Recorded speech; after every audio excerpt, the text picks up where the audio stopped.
Hi, I'm Ben. And I'm Josh. And this is the Bad at Magic podcast, a podcast about games, life, and other things. And welcome to episode 61. So, Ben, you're in the Air Force, right? Yeah. Last we talked, you were still in the Air Force. I was in the Air Force. And typically people that have been or are in the Air Force have a proclivity towards fighter jets. Is that true for you? Definitely true. Okay. So this is the thing about the dirty secret about fighter jets and why everybody wants to be a fighter pilot, because they imagine themselves flying a P-51 Mustang in World War II and like dogfighting and doing hard banks and getting on the bad guy's tail and shooting him down with the machine guns and flying through the wreckage, all the stuff you see on these movies. Yeah, here at Barksdale Air Force Base, they have a bunch of static displays, which are old retired aircraft that were too old to fly anymore, and they just like put them up on chocks and drain the fuel out and call them a museum exhibit. There's probably 20 to 30 of them here, and one of them's a P-51 Mustang, and I linger unreasonably long on that one. Just the lore behind it. It has, like dozens of German crosses on the fuselage, and you just imagine this thing just seeing action. As an Air Force guy, that's the closest you're ever going to get to punching Hitler in the face. Right. Imagining yourself as a P-51 pilot. That's right. So we romanticize World War II era aircraft. Well, and I'm going to mention one here on the podcast that you've probably never heard of. If it has the number 61 in it, you're probably right. Everybody's heard of the P-51, the Mustang, the plane that won the war. But nobody's heard of the P-61, the Black Widow. Yeah, no clue. What is it? No. All right, so P-61 is interesting, and I find it really fascinating because it was the first fighter plane ever built primarily for night fighting with radar. Wow. This was the first aircraft that ever had radar put onto it. And this was back in the day when they were still a little sketchy on how radar worked. So did we build it for the British? Because we were bombing during the day. Oh, no.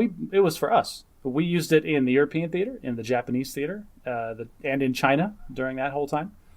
Like this was an American aircraft. Okay, I think it's coming back to me. Does it have like a divided fuselage and two tails? Yes, it does. It looks a lot like the Warthog, not the Warthog. The other plane with the twin boom design, where it's got the engines that go right into the twin tail, like you're talking about, the twin fuselage. Yeah. Image on the Facebook image gallery. Go ahead. The image in the show notes. The fuselage, the main fuselage, is a little bit bigger because it's got a crew of 3. It has a pilot, a gunner, and then also a radar operator. I mean, wow. The radar was brand new, so they didn't have fancy computer screens that just told you where things were on your heads-up display. All you got was a waveform, and you had to interpret that. Is that a bumblebee on our nose, or is that a bomber 200 miles from here? I don't know. It's just a waveform. We need one guy to devote his entire attention to this task. Yeah, exactly. So anyway, P-51, dedicated night fighter, the first ever with radar, and the last U.S. aircraft to get an air-to-air kill before VJ Day in World War II. Okay. How many were made, do you know? 706 of them were built between 1942 and the last one was taken out of service in 1954. Which sounds like a lot since we only have like 90-something F-22s, but that's actually not that many if you were to compare it to any other fighter aircraft from World War II. Oh, and that's the thing about... that's the thing about World War II aircraft, is these things were rolling off the assembly line. Like, that's how the Americans won the war, is straight up, we just made more stuff. It's like, we didn't beat the Germans necessarily because we had better gear. Actually, most of our tanks were inferior to most German tanks. The difference was there was 20 Shermans for every Panzer that was rolling off the line. Yeah. Oh, for reference, there was more than 15,000 P-51s built. Right. So 700 some on P-61s makes it a minor footnote in the conflict. That's the point I was getting at. Well done. Wonderful. I'm glad that we could make this full circle and get there. Okay. Well, here we are in episode 61. I wanted to follow up from last time because almost as a throwaway, you and I were talking about alcohol associated with the holidays, and you said, Ben, if your church ever changes their rules and you're suddenly allowed to drink, I've got a plan. And so I was listening to the episode again, and I thought, what do I have a contingency plan for Josh for? So what if something happens? What in if my Josh life came to me and said, Ben, I realized I had a revelation. Jesus is actually God, and I need to know what to do next. I think that's where my contingency is. Dude, what's really funny about that is that these two things are about equally likely to happen. Yeah. Okay, well, you come up with your plan, I'll come up with mine. I like that. I will keep that in mind. In case of religious emergency, break glass and call Ben. Right. Have you seen Ghostbusters Afterlife yet? I have not seen Ghostbusters Afterlife. Okay, I'll give a mild recommendation, spoiler free. If you enjoyed movies where children are the heroes, like Goonies or E.T., this is right along those lines, but Ghostbustery. Okay. Really enjoyed it. One of the characters in it is a boy who's kind of an outcast at the high school where the kids are new in some rural community in Oklahoma, and he goes by the nickname Podcast. And everywhere he goes, he's wearing headphones and he's carrying like a boom mic and he's interviewing people. And apparently he does a podcast about the paranormal and ghosts and those kinds of things. And so it's this running joke that they call him Podcast. And one of the best jokes in the movie about it is that they say to him, whenever somebody asks him a question about his podcast, he'll kind of mutter under his breath, "We really found our voice in episode 46. That's like the note that he always makes. Yes, yeah, it's a great joke. And at one point, Dan Aykroyd shows up, and it comes out that he listens to this kid's podcast. Oh, geez. He's like, "What? You're my subscriber?" He's like, "Yeah, you guys really found your voice in episode 46." I had to look at our episode list after you said that, and episode 46 for us was time travel and fiction, and I most certainly don't think that's what we No. I'll need to do some pondering to determine what episode number this podcast found its voice. I don't know about the voice, but if anybody asks me what episode to listen to, like if they're going to be a brand new listener, what should I listen to first? Oh, it's hands down episode 9, The Italian Job. It'll blow your mind. Listeners, that's if you're hearing my voice and you haven't listened to episode 9, The Italian Job, go back and listen to the fact that Ben is a legal importer of liquor in the state of New Jersey. Why? You'll have to listen to the episode to find out. Yeah. Well, this also got me doing some past episode research, because today we're going to be talking about the Wheel of Time series that just came out on Amazon Prime. And I remembered that we talked about the potential for there to be a filmed property of this series at some point in the past. So I had to go back in the show notes and figure out when we talked about it. And I realized when it was when you and I did an online quiz show simulation where you and I both picked a topic that we felt we would know a lot about, and then the other one made up questions and quizzed us on it. And so that was episode 14, where your mastermind topic was the Wheel of Time, and you kicked my butt. Well, to be fair, we didn't. I don't think we did a good job picking questions for each other in that episode. Yeah. Anyway, I think that knowledge will come in handy today as we talk about that. But before we get to the Wheel of Time, there was something I wanted to talk to you about. So you sent me a text with a link to an article related to typing, which is not something people talk about a lot in regular life. But you were like, "Ben, did you know that there should only be one space after a period instead of two?" And I'm like, "Josh, I used to be a typing teacher. I've known this for 20 years. What took you so long?" Oh, Ben. So for our listeners that may not be initiated on the heated debate, we've talked about the Oxford comma on this show. Now let's talk about how many spaces come after a period when typing. Listeners, if you want the latest, the hottest grammar arguments, this is the podcast for you. No, all right, so here's the thing, is I was taught from a very young age, the first report I ever remember typing was on a typewriter. And I was told it's always two spaces after the period. That was typing 101 for me since I was a kid. What do you remember out the typewriter? Because this is important. It will come up later. So are we going to skip to that part? Why there's two spaces after? Just give this detail now, and we'll come back to it. So when you typed on a typewriter, it was like old-fashioned-y, like single. It was an electric typewriter, and that's all I remember about it. Okay. I think it had fixed character spacing. I think that's the fixed character spacing electric typewriter. Okay, go ahead. Yes. So and that's the idea, is that if there's different, we can get into the minutia of it right now, but we're not going to do that yet. I always put two spaces after after a sentence. Why? And then Do you remember why?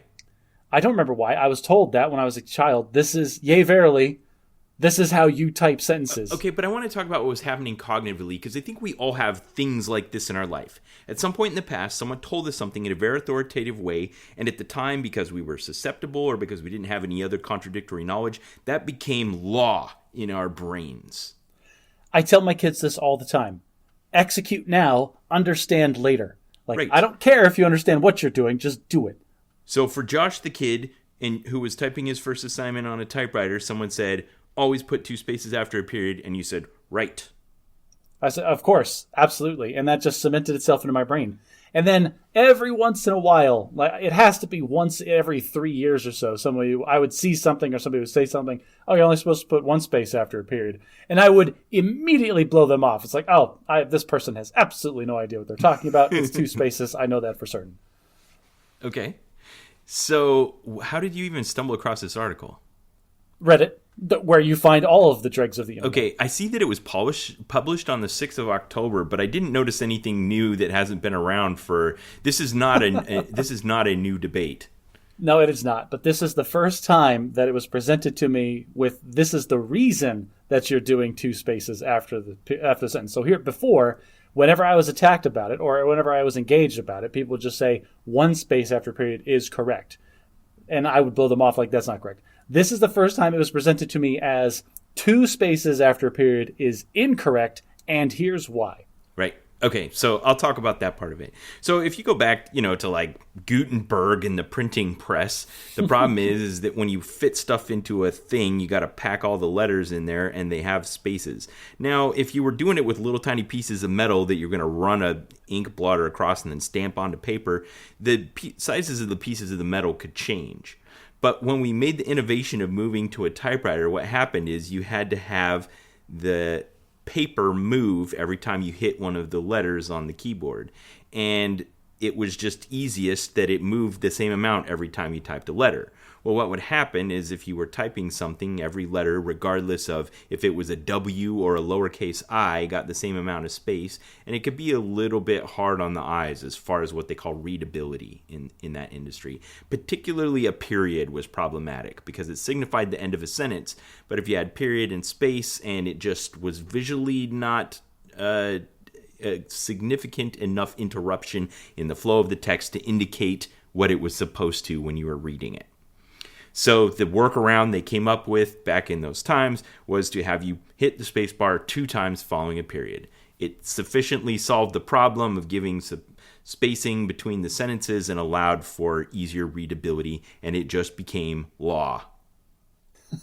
So apparently, until we got computers that have not fixed character spacing, but you can actually... It's called font kerning.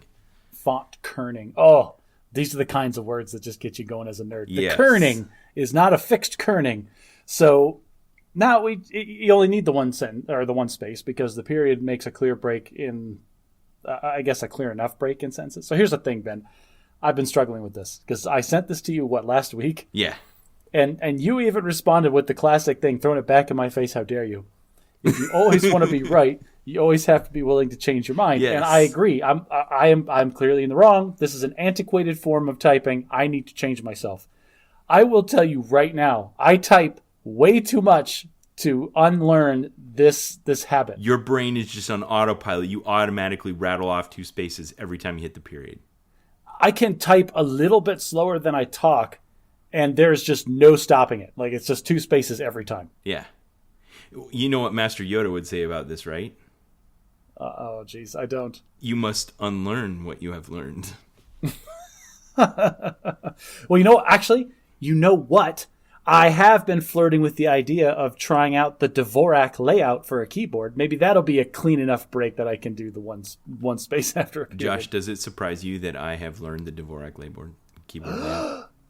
It surprises me in a delightful way. Like, that was a gasp of shock in nerd respect. Tell me about your experience with the Dvorak layout. Okay. All right. Hang on a second before we dive into that. Listeners, if you have a keyboard in front of you, whatever, pull out your phone and pull up your text messaging app. If you look at the layout of the letters on the keyboard, it's called QWERTY because the upper left-hand corner of the keyboard spells QWERTY, QWERTY. Now, here's the idea. This is also an antiquated layout of keys that was originally designed for mechanical keyboards to take the letters that you use the most and get them as far away from each other as possible. That way the keyboard wouldn't, the swing arms that were coming up to actually strike the piece of paper wouldn't collide with each other in mid-air when you were typing very commonly used letters that were next to each other. So they try to spread those all out. Sometimes that fact is repeated as it was deliberately to slow you down, and it isn't so much that as they tried to divide up the most common words so that it came from alternating sides of the keyboard. Oh. Well, there's another explanation for you. Because on a mechanical typewriter with the hammers that would fly up and hit the paper, if you send two that are too adjacent to each other up near each other, they'll get caught together and bring you to a screeching halt. So the QWERTY keyboard layout was designed just to create alternating strokes, but not necessarily for ease of use with your fingers. I've spent way too much time thinking about all of this, which is the reason I taught myself the Dvorak keyboard layout. So in the mid 20th century, there was a scientist came along. He was a behavioral scientist, studied human kinesthetic movement. His name was Dvorak, and he was like, this QWERTY keyboard was nice back then, but now that we're starting to have electric keyboards and better typewriters, it's not so much a concern that the hammers are going to hit each other. Was this keyboard optimized for actual speed and ease of use? And the answer is absolutely not. So one of the problems with it is that it doesn't necessarily use your fingers the way that they naturally go. If you want, just place your hand down on the table and drum your fingers on the table. And you'll notice when you drum your fingers on the table, they go from outside to inside, from your pinky into the side. Try to do it the other way. I actually just jumped because I was doing that in midair, so I would make noise on the recording. But like you said, like you're probably doing it from the outside in, and I actually like jumped like, holy crap, he's right. I am doing it from the outside in. Yeah, and if you try to do it the other way, it's kind of awkward. So he had two things. One is you type fastest if you're typing in the home row, as in the middle of the keyboard without moving your fingers up and down. And the other is that you type fastest when you kind of roll your fingers from the outside in. So he took all the most common words in the English language and then tried to lay out the keyboard so that you were alternating from hand to hand, keeping your fingers in the home row, and rolling from the outside to the inside. And he has this layout. If you look it up, you'll see. I'll put an image in the show notes. Basically, it's also built into Windows. Like you can go change your keyboard layout to Dvorak in software right now. Yes. More on that later. It creates some problems. So yes, you can make it so that every key on the keyboard does something other than what's actually printed on the letter, or you could get fancy ones that actually have an LED display and change what it's showing you, or you could get an overlay that you put on it, or stickers, or whatever. So he made it so that all the vowels are on the home row under your left hand, and then like the Wheel of Fortune consonants are under your right hand on the home row. And so you can type most words really easily. In fact, the fastest typing ever have all been done on this keyboard. I think the world record's somewhere around 180 words a minute, and it's on the Dvorak keyboard layout. So I decided I was going to teach myself the Dvorak keyboard layout, and I learned how to quickly do what you were saying about changing it. But you run into all kinds. Let me give you some examples of some of the problems. Have you ever done a password on your keyboard where you use a pattern layout? Yes, but I don't do that anymore, but I do know what you're talking about. So that's one thing you can run into a problem with. Another is like the symbols, because some of them change place or what key they're associated with. Another one is common keyboard shortcuts are done typically by their layout on the keyboard rather than what they are associated with. Like Control Z for undo. Okay. So Dvorak, is it still on Dvorak, it's at the opposite end of the keyboard. Ah, that's not good.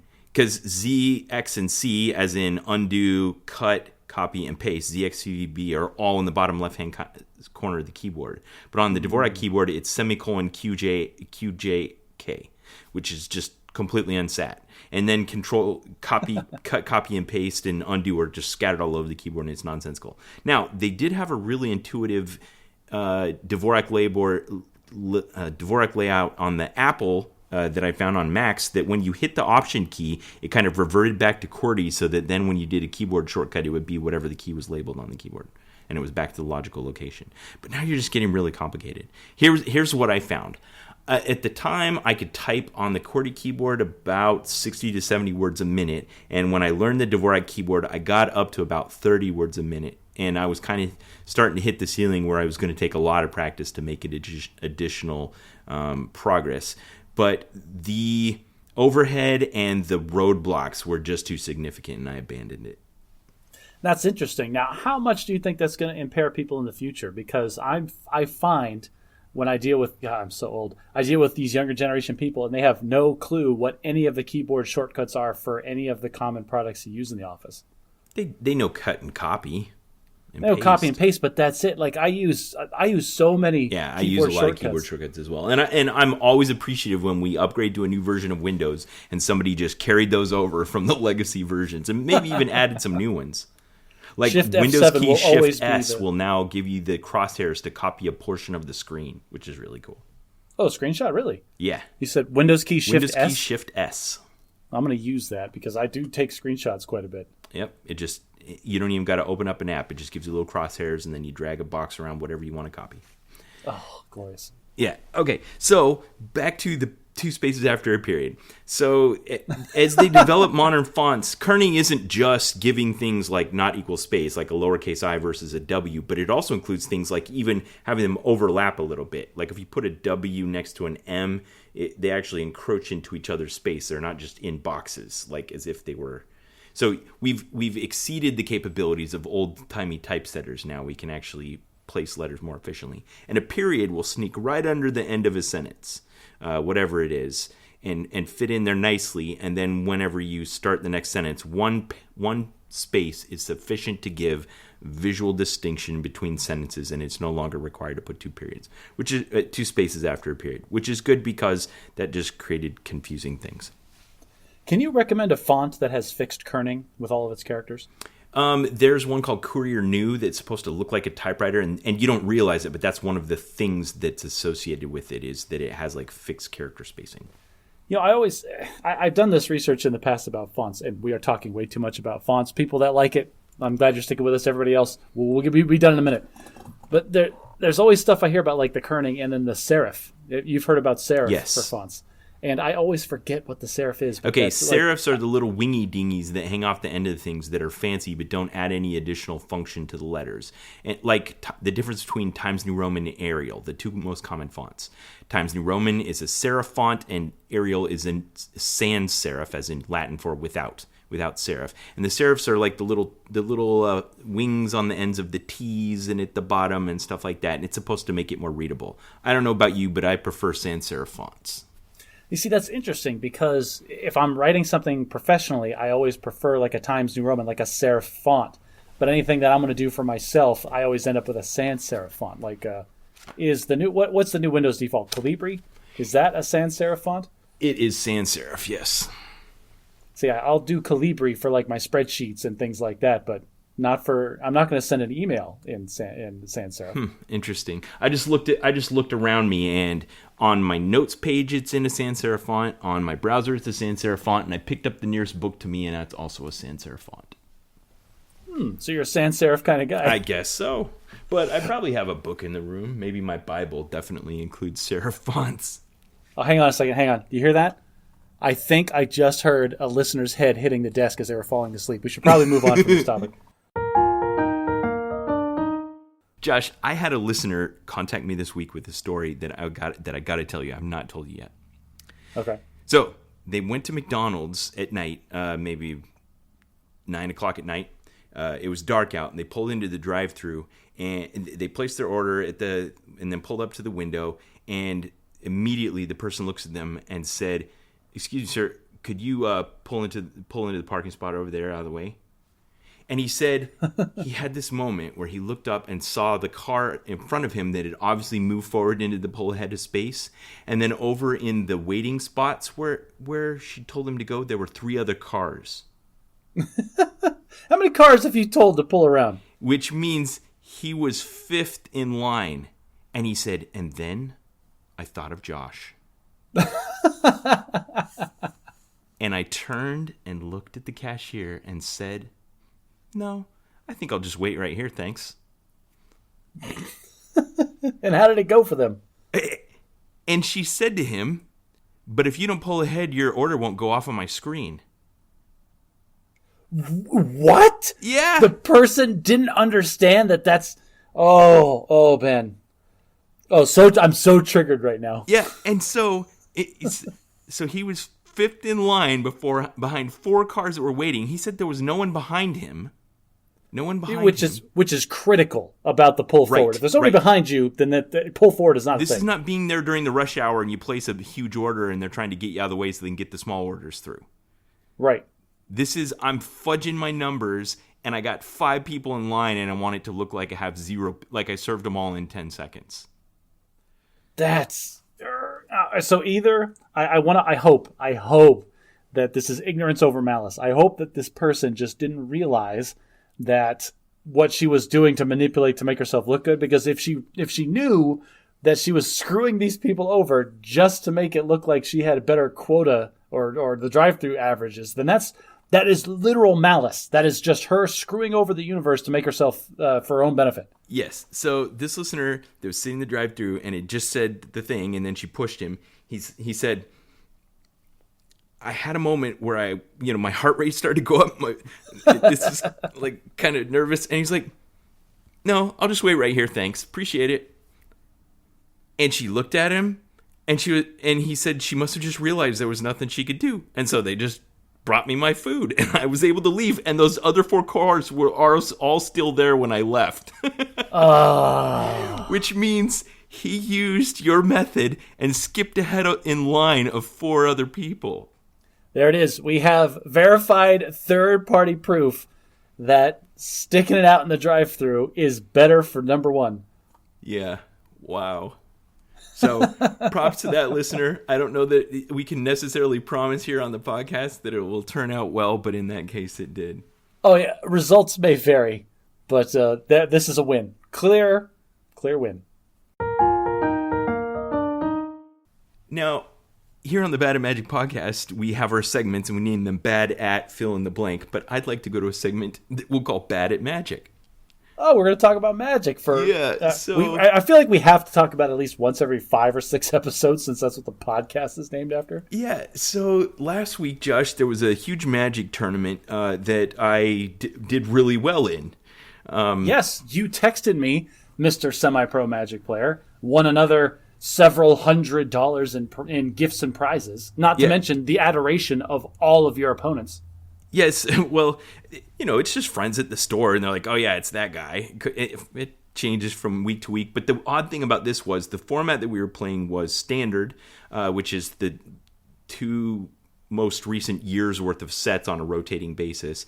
And the 2 people that won all the rounds of Swiss pairings and then the top 8 that came together in the final were me and another guy named John, and we were the same 2 that matched up the last time they held the tournament at this store for big prizes, and we were both playing the same decks. And we kind of looked at each other and chuckled and then decided to have a draw. So I am co-store champion with this other guy, and I got several $100s more in prizes to my name.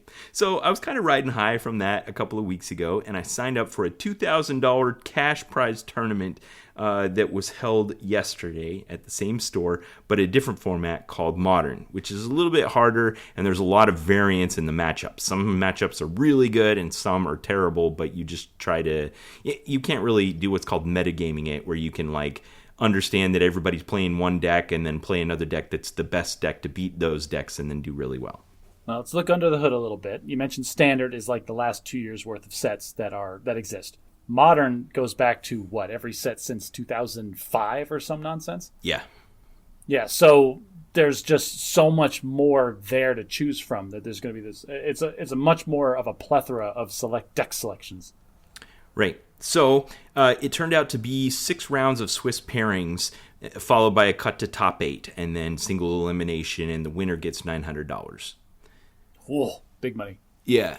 So I was doing pretty well. I was 2-1 going into the 4th round, and they put up the 4th round pairings, and I noticed that my seat number had gotten higher instead of lower. Yes. So for tournament talk, if you win, typically you get closer to the front of the room, or lower table numbers. If you lose, then you'll go down. Losers get higher table numbers. Winners get lower table numbers. Yeah, so, and I was like, that was weird, but then I played anyway, and I lost, and I was like, man, that felt bad. And then they put up the pairings for the next round, and it showed me as having 3 points instead of 6. And that was just wrong. So I went to them, I'm like, hey, and they got out the paper trail that they kept, the result slips that you turn in after each round, and they had my paper copy showing the correct result that was opposite what was in the computer system. Somebody fat fingered the results into the computer. Yeah, it may have been me, because they allow you to enter your own result on your own device, but I swear I did it right. But maybe I did it wrong. I don't know what happened. Anyway. But now, in football, when you throw the challenge flag, you can't have another play happen and then challenge something that happened before that. Precisely. So because it had been 2 rounds since the bad result had been entered, there was nothing they could do to correct it, because we'd already played another round with me pared down the results. So I was basically... So wait. You got pared down and then you lost that match? Yeah. No, that's a double feel bad. I know. It felt pretty bad. So then I won, and I won again. And so we'd reached the end of play, and my actual record was 3-3, but my virtual record was 4-2. And there was one person that made top 8 that was 4-2. So I was technically in the running, but probably not, because I'd lost in the first round and I paired up against lower people in the tiebreak. There's lots of math involved, but I probably wouldn't have been in contention for that last slot that made top 8. Well, there's assumptions here. Like, if you had been paired against your appropriate opponent in the round that was incorrect, maybe you would have won that match instead of losing it. In which case, then you could have gone into the last round with a 5-1 record. You just can't know. There's too many changes. Yes. All of that math is important to consider about what I tell you next. So I finished my round, and I went over to see how my son was doing, who was also playing in the same tournament. He was also in contention, playing for a 4-2 record to potentially get the last spot into top 8, the single elimination rounds. And there was a commotion surrounding him. He's 19 years old, and he was playing against another opponent, and their match was stopped, and the judges were having a conference. And I kind of look at him like, what's going on? And he's like, I'm going to get disqualified. And I was like, what? Running through my brain is like, my son doesn't cheat. What did you do? Set your opponent on fire? Yeah, like, he's not the kind of guy that was going to get disqualified. And I'm like, what happened? Well, they were both playing control decks. They'd gone to time, and they were going to tie. Like, it was obvious when they finished their match that neither was going to be the clear winner. And what happens is, in the position they were in, since they were both 3-2, if they tied, that would make them 3-2-1, and they would be completely eliminated for contention for top 8. Both of them get knocked out. Right. But if there's a clear winner, one of them potentially gets that last slot and makes it into top 8. Okay. So because they'd gone to time, the judges weren't busy doing anything else, and there was a judge sitting at their table watching them. And my son, I don't know, just carelessly, without thinking, says to opponent, maybe we should just flip a coin to see who wins. Oh, so he... Hang on, there's rules talk for this. It's deciding the outcome of the game by other means? Yes, it's expressly forbidden, and they even caution you about it before the last round of Swiss, like every time. They're like, you are expressly prohibited from determining the result of your match by any means other than playing a game of Magic the Gathering. With the intention being the fact that this is a for-money tournament, there is the possibility that there could be bribery going on. Right. That's really what it's there to provide. It'd be like, hey, man, I'll pay you for the result. Yeah, hey, if you agree to lose and I make top 8, I'll split whatever I win out of top 8 with you. Right. Stuff like that. Right, exactly. So because he said the forbidden words, hey, let's flip a coin to see who wins, it initiated the slow-moving machine that would eventually disqualify him, eliminate him from the tournament, and give the win to his opponent. Well, I mean, technically, then he did determine the outcome of the game by other means. He sure did. So my son, to his credit, knew as soon as the words came out of his mouth that he'd done something forbidden and wasn't trying to hide it.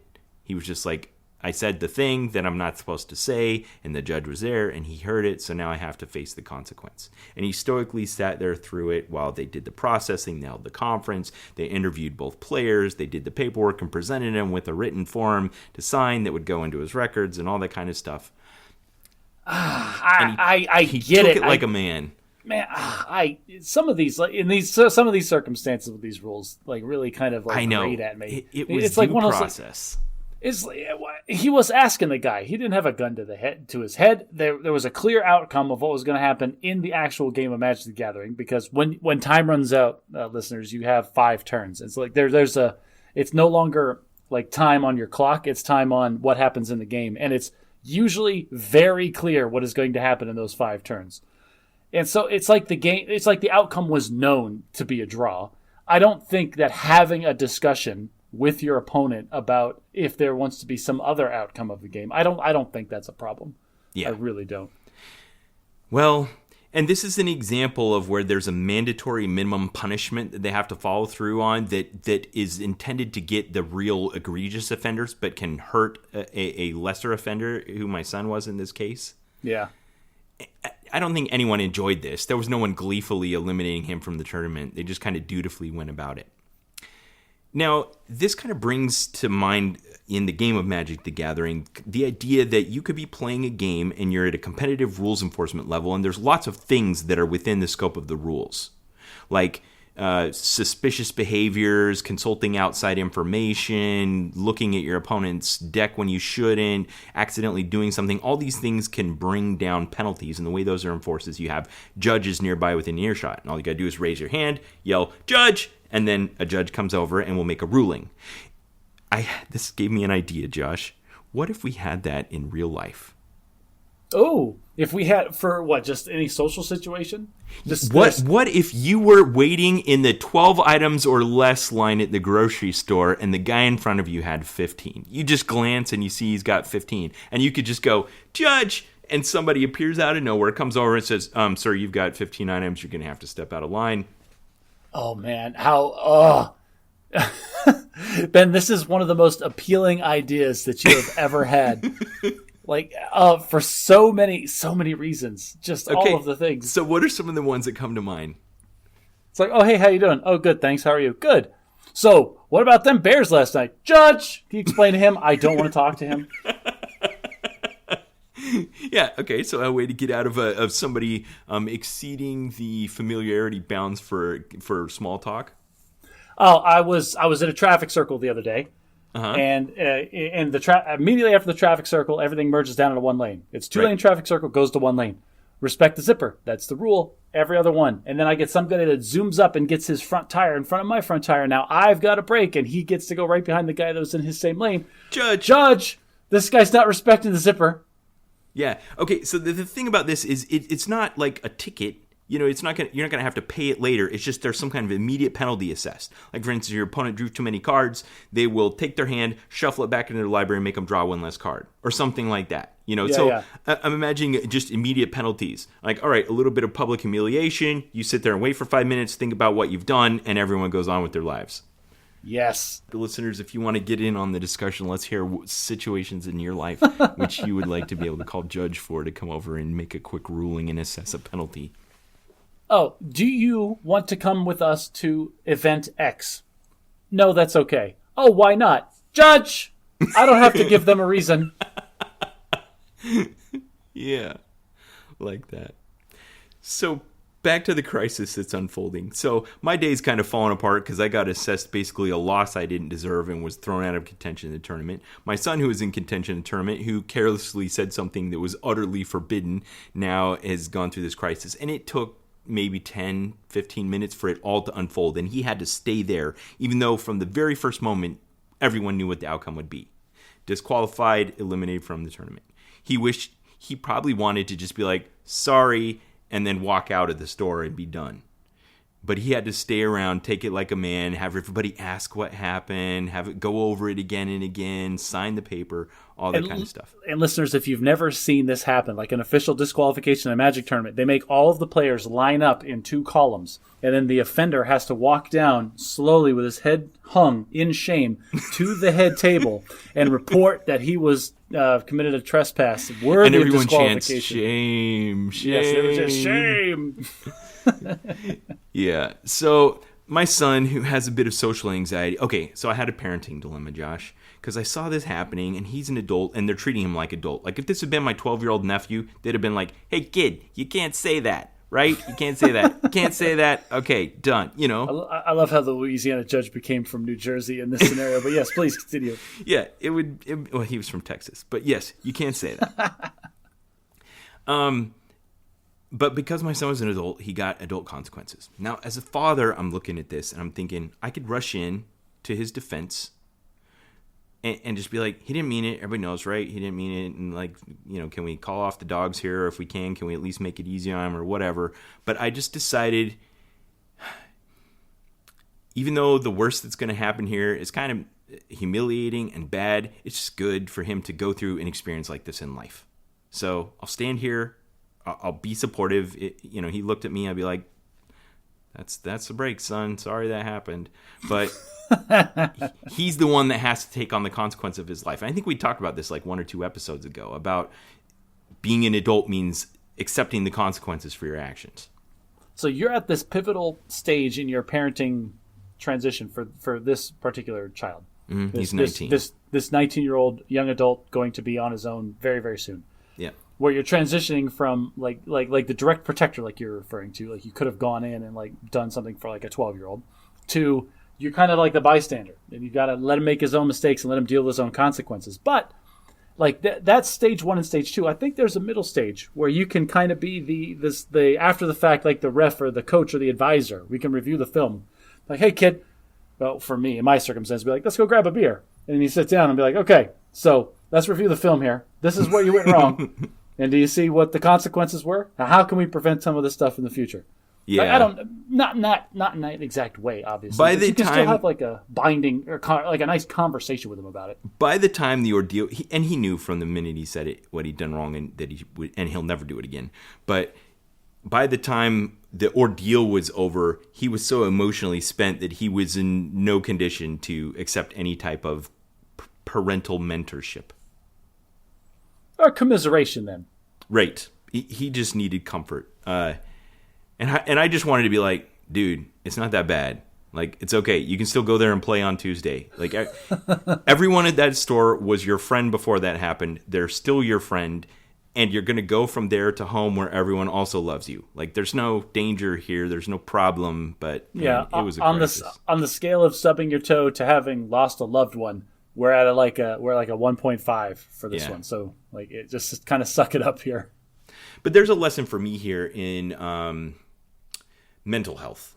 You know, my son's under care of a physician and a counselor for some mental health issues, and there's an opportunity here for me to learn to be more sensitive and figure out what I could do. But I tell you, Josh, I was at a loss. I didn't know what to say. I didn't know what to do.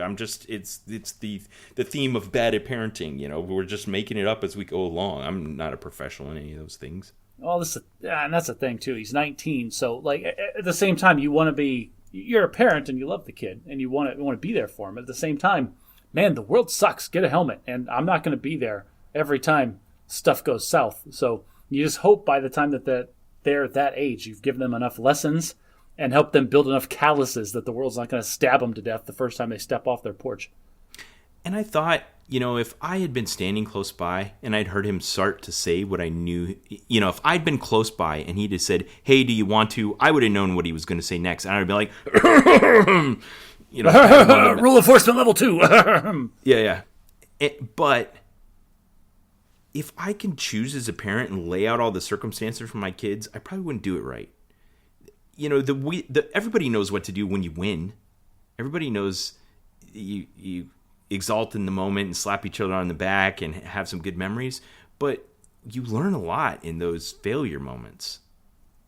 Well, by definition, like that's the only time you learn. Because if you've won, you didn't have to learn anything. You won. It's all of the failures that are going to teach you something. Yeah. So, I don't know that was a big parenting victory for me, but if I could do it over again, I don't think I would either.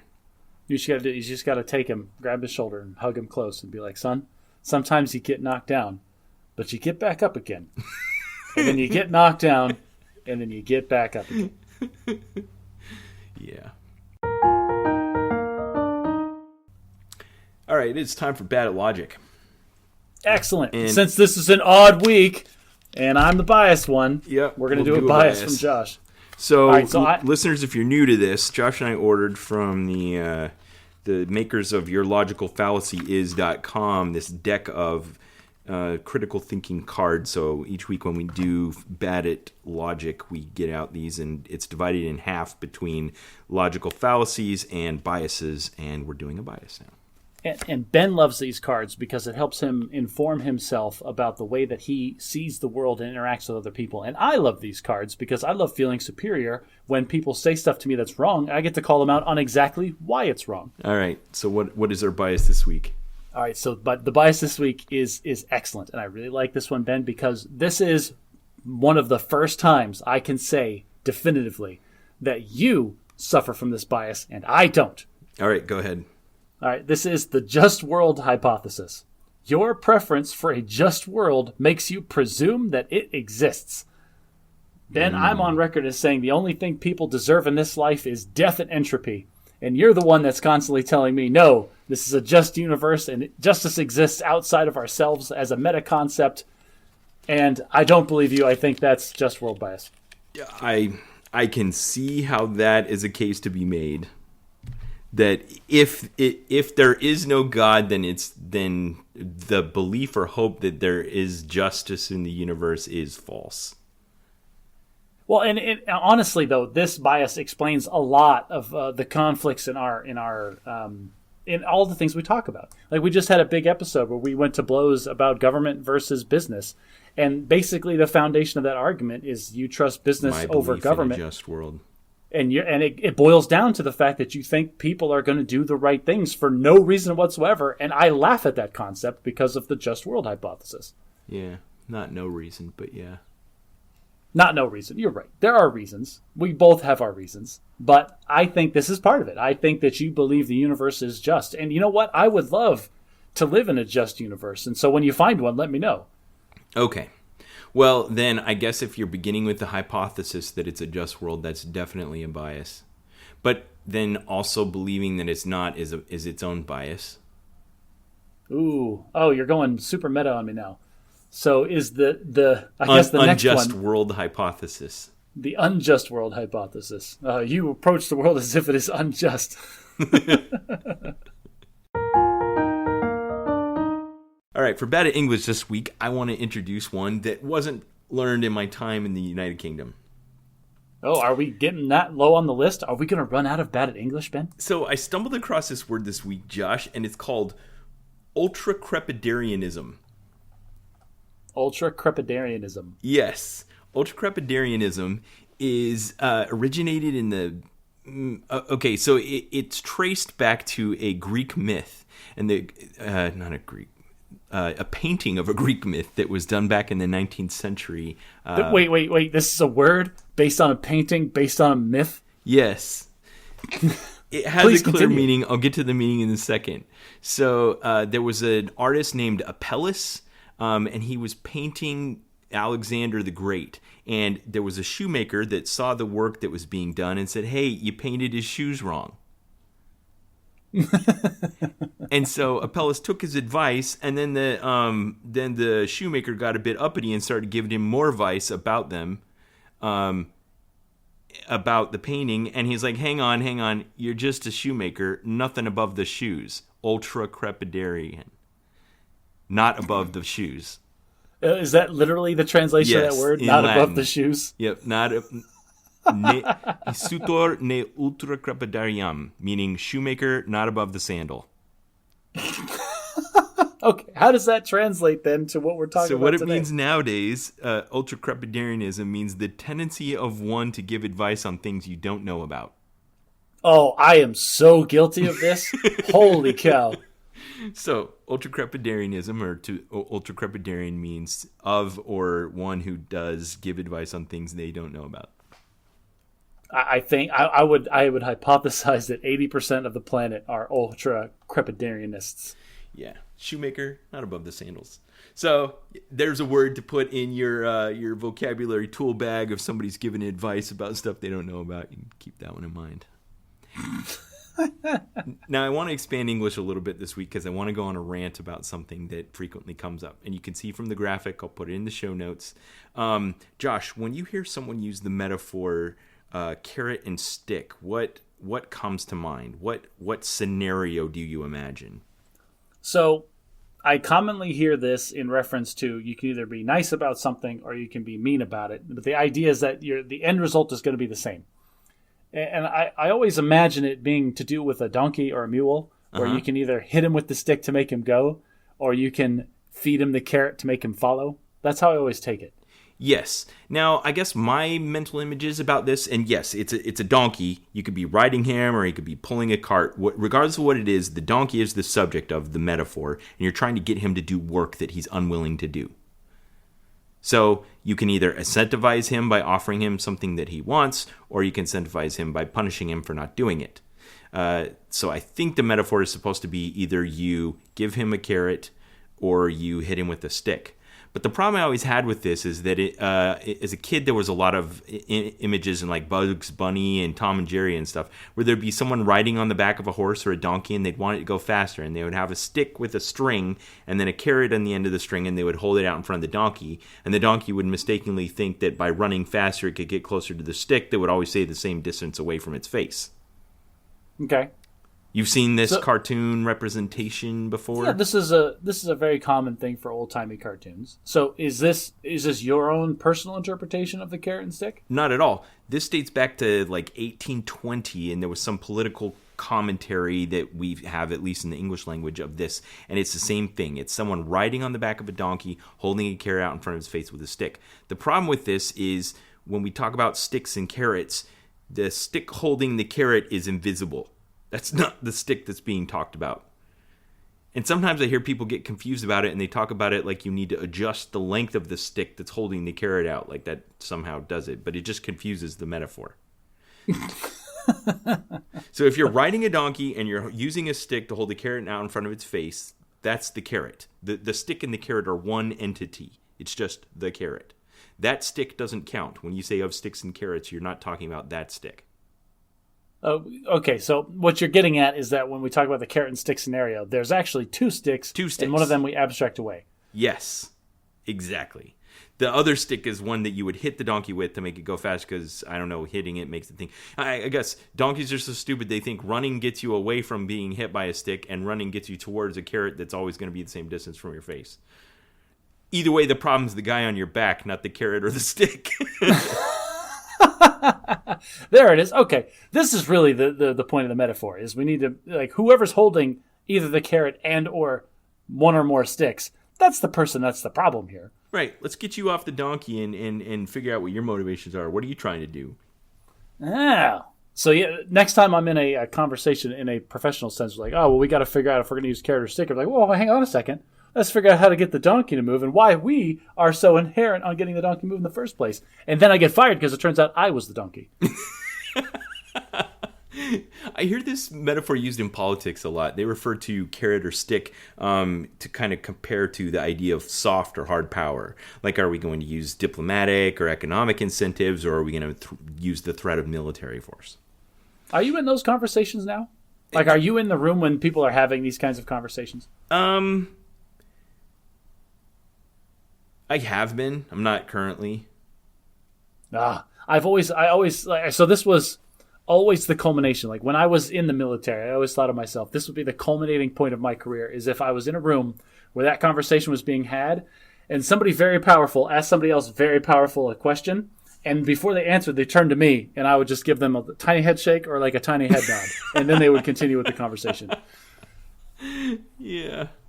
Okay, so we've added ultracrepidarianism to our vocabulary, and we've clarified that there is two sticks in the carrot and the stick metaphor, but one is abstracted away. Now, hang on a second. Like, I thought you were going to bring the carrot and stick back to ultracrepidarianism. No, they're just two different things. Okay, so I have to ask, what got into you so much that you had to do a double take for Bad at English to get the carrot and stick and ultracrepidarianism? Okay, here's why. It's because I kept punting the carrot and stick thing week after week after week because I'd been waiting for a slot to go into, and I kept having things come up that I needed to talk about in Bad at English, so I finally just did a double header. I mean, you're okay. Like, we could have a whole conversation about, like, are you having anxiety, Ben? Like, you are 100% in charge of Bad at English. You can talk about whatever you want to talk about, buddy. You don't have to kick stuff down the road. Well, I know, but I just need to be incentivized properly. Well, I'll shorten the stick that has the carrot on it for you. Yeah, maybe I can reach it and get a little taste. Okay, Josh, it's time for our main feature. Now, we teased last week that we're going to be talking about The Wheel of Time on Amazon Prime and Tick, Tick, Boom on Netflix. We're being streaming service agnostic here, I guess. Yeah, we are assuming that all of our listeners have all of the streaming services because, unfortunately, that is the direction that the streaming services are going. Hopefully, you've canceled your cable by now.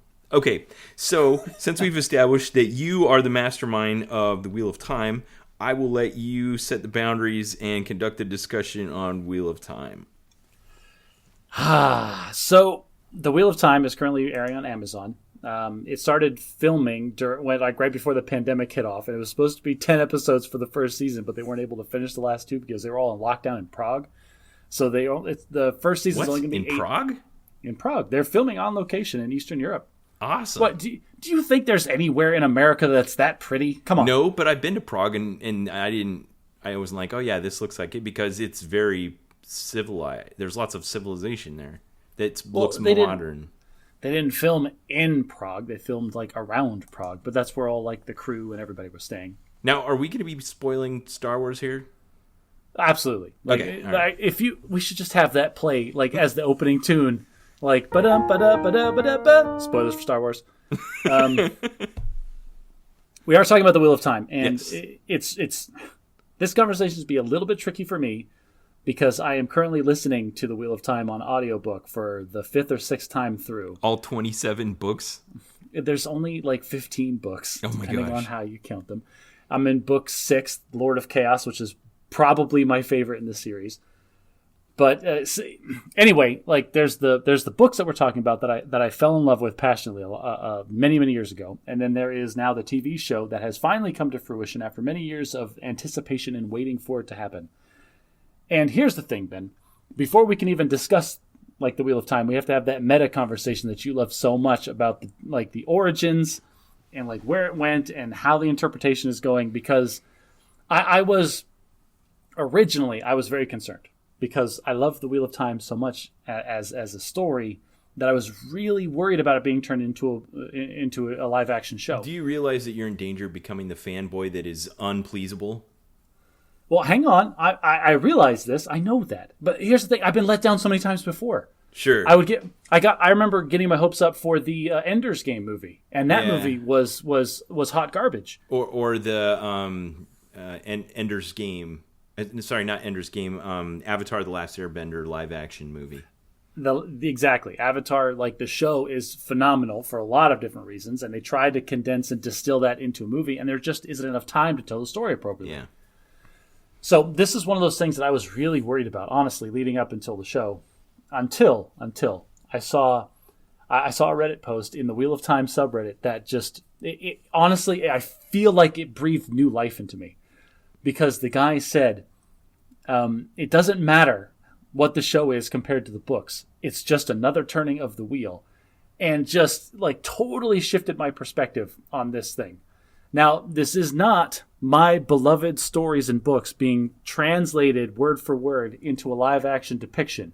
This is somebody taking some of my absolute favorite content that exists in media and telling a story that may be similar and may share character names and locations and events, but is inherently different from the thing that I fell in love with.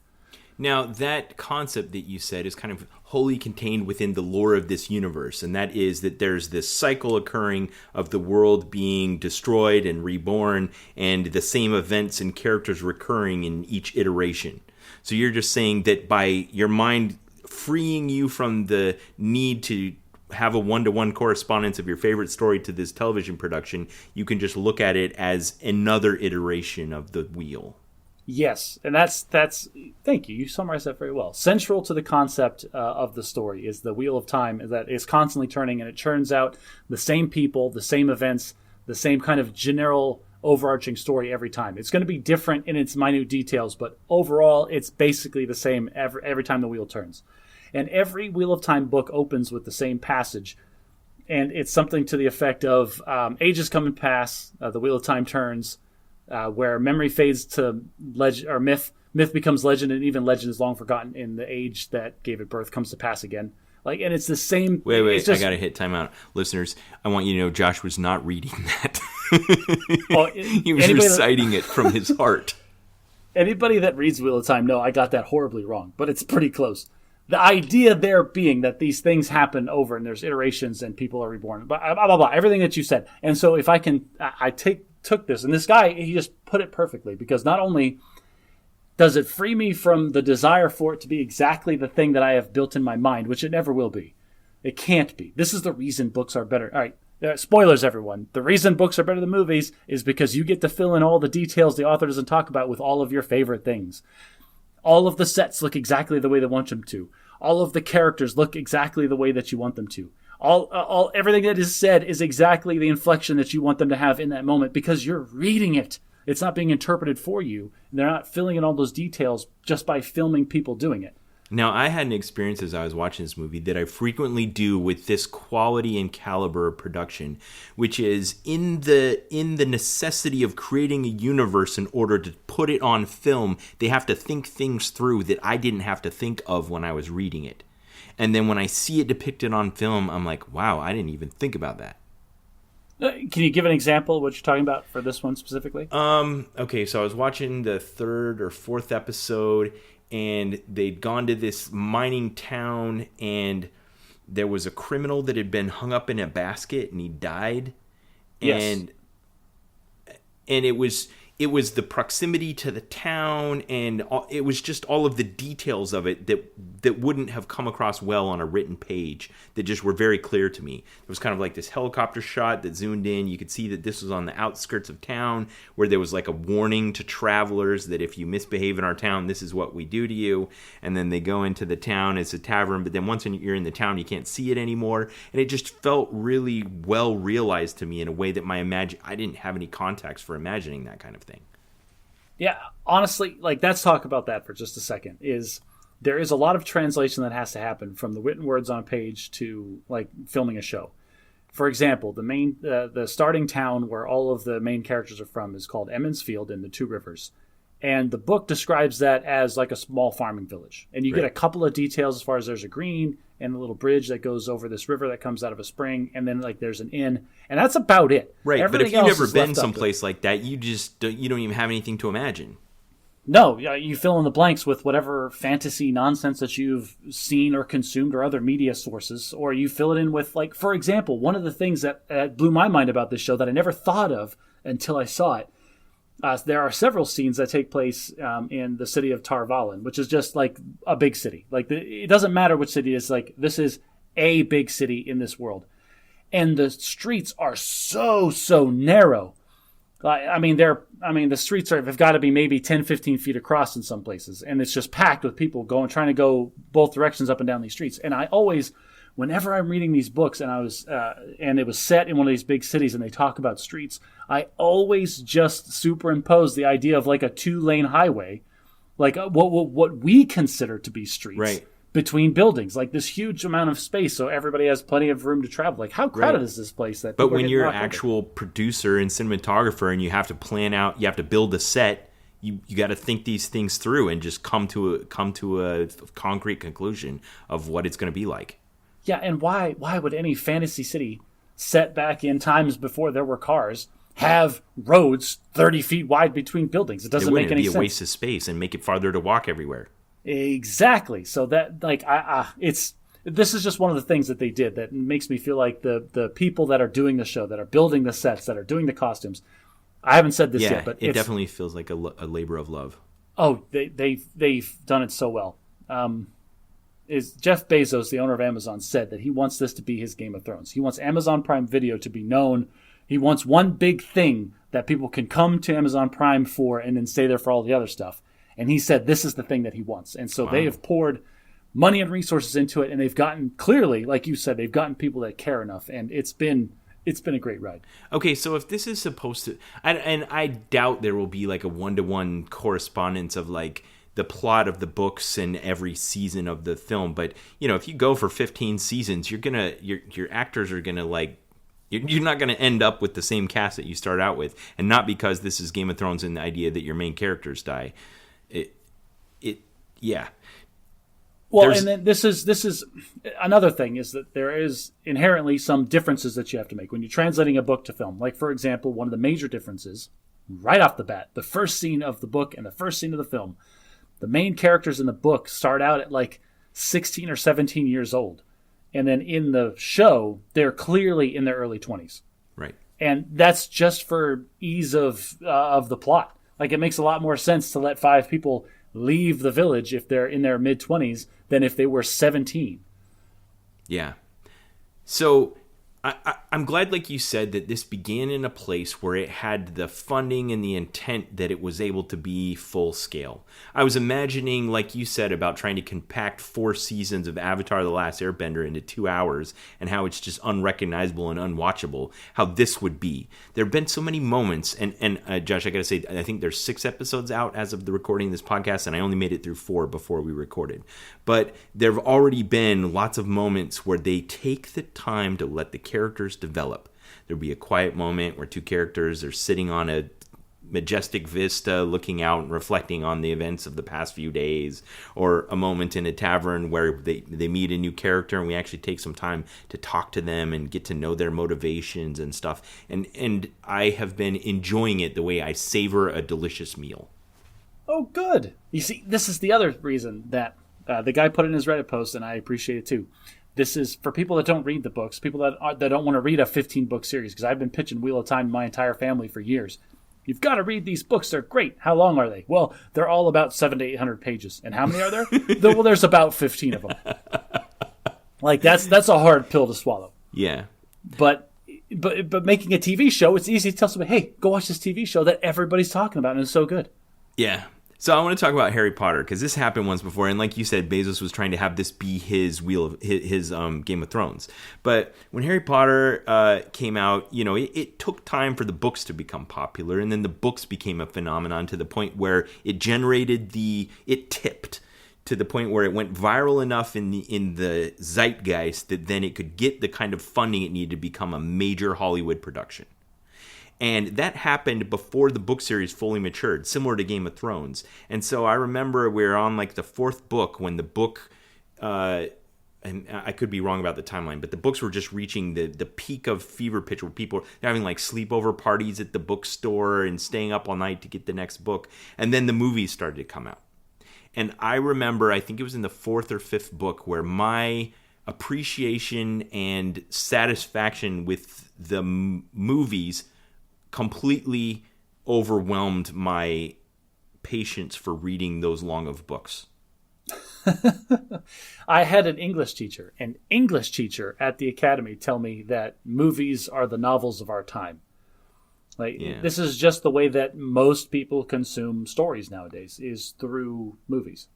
Yeah, I like that. And I stopped reading the J.K. Rowling's books, and it's not because they're bad literature. It was just I wasn't getting enough enjoyment out of them to justify watching the movies and reading the books, because I was thrilled by the movies, and I watched them all when they came out, but I stopped reading the books after that. I think my wife's read the entire series 6 times. You see, and there's a difference between, like I was saying earlier, the reason that people enjoy books is because they get to fill in all of the little things, and where the movies are delivered in a much more time appropriate, for the era. We're busy people. We live busy lives. I ain't got time to read 15 books. This is ridiculous. I started listening to The Wheel of Time on audiobook again back in probably May or June of this year, and I'm only on the 6th book. How many times have you done it? Oh yeah, this is. I don't know if this is the 5th or the 6th time, but it's that many times. It's just so. But the thing is, I don't have time to sit and read books. The only time I listen to it is if I'm doing something else that's kind of mindless with my hands, or if I'm driving to and from work, that kind of thing, or if I'm out for a long run. That's the only time I get to consume media like this. I don't have time for books. Yeah. Okay, so I've only been through 4 episodes of it so far. I didn't have anything specific out of the content of it to talk about, other than just kind of my impressions of the production, and then like a few scattered like moral issues that came up. Okay. So let's talk about a couple of your moral issues, and then I want to have like another. Like, I'm trying not to do spoilers. Like I am usually like the spoiler king when it comes to stuff on this podcast, but I am so adamant that I want our listeners to go enjoy and be a part of the phenomenon that is the Wheel of Time. That maybe like if 10 people watch the show and one person picks up the book, that's a win, because these books are amazing. Okay, so Robert Jordan, and then later Brandon Sanderson. Yes, that's actually what got me into Brandon Sanderson's work, as he is now my favorite author, because I was reading The Wheel of Time, and then I went to the next book the first time, and instead of just Robert Jordan on the bottom, it said Robert Jordan and Brandon Sanderson. I'm like, wait, how did 2 people write this book? And then I found out the story. Okay. Robert Jordan started writing this in the 1980s, and then he died, and then he handed it over to Brandon Sanderson literally on his deathbed, explained like his notes and things, like how to finish the last book. What Robert Jordan thought was the last book, what Brandon Sanderson realized needed to be split into 3 books because it would have been over 1,500 pages long. Wow. Okay, so this world, and there's some fan theories about, and I think maybe some intent by the author that this could have been or will be our own world at some point. But fantasy, old-timey, technology-less world of fantasy of magics and low technology, but it's still rife with the kinds of common human dilemmas that we experience on a daily basis. So you can relate to it, and I'm sure that's deliberate, where you have characters of differing backgrounds who each bring their own perspective to the events, and then entities that exist in the world, whether it's a town or a nation or these pseudo law enforcement agencies that are kind of going around with their own mysterious goals and objectives, and all of the conflicts and situations that creates in people's lives. Yeah, exactly that. The Wheel of Time universe it's one of the reasons that it is so good is because Robert Jordan did an excellent job in the world building, and then setting up this very elaborate, very complex, but very understandable and relatable system of organizations. And then one of my favorite aspects is that something will happen, and then consistently, like that information gets like transformed through the telephone game before it reaches like the outer edges of geographically wherever it took place, and then you get to see kind of the fallout of people responding to what they think happened, but isn't actually the truth. How much time have you spent on the website that Amazon created for this show? I didn't know Amazon created a website for this show. It is virtually bottomless.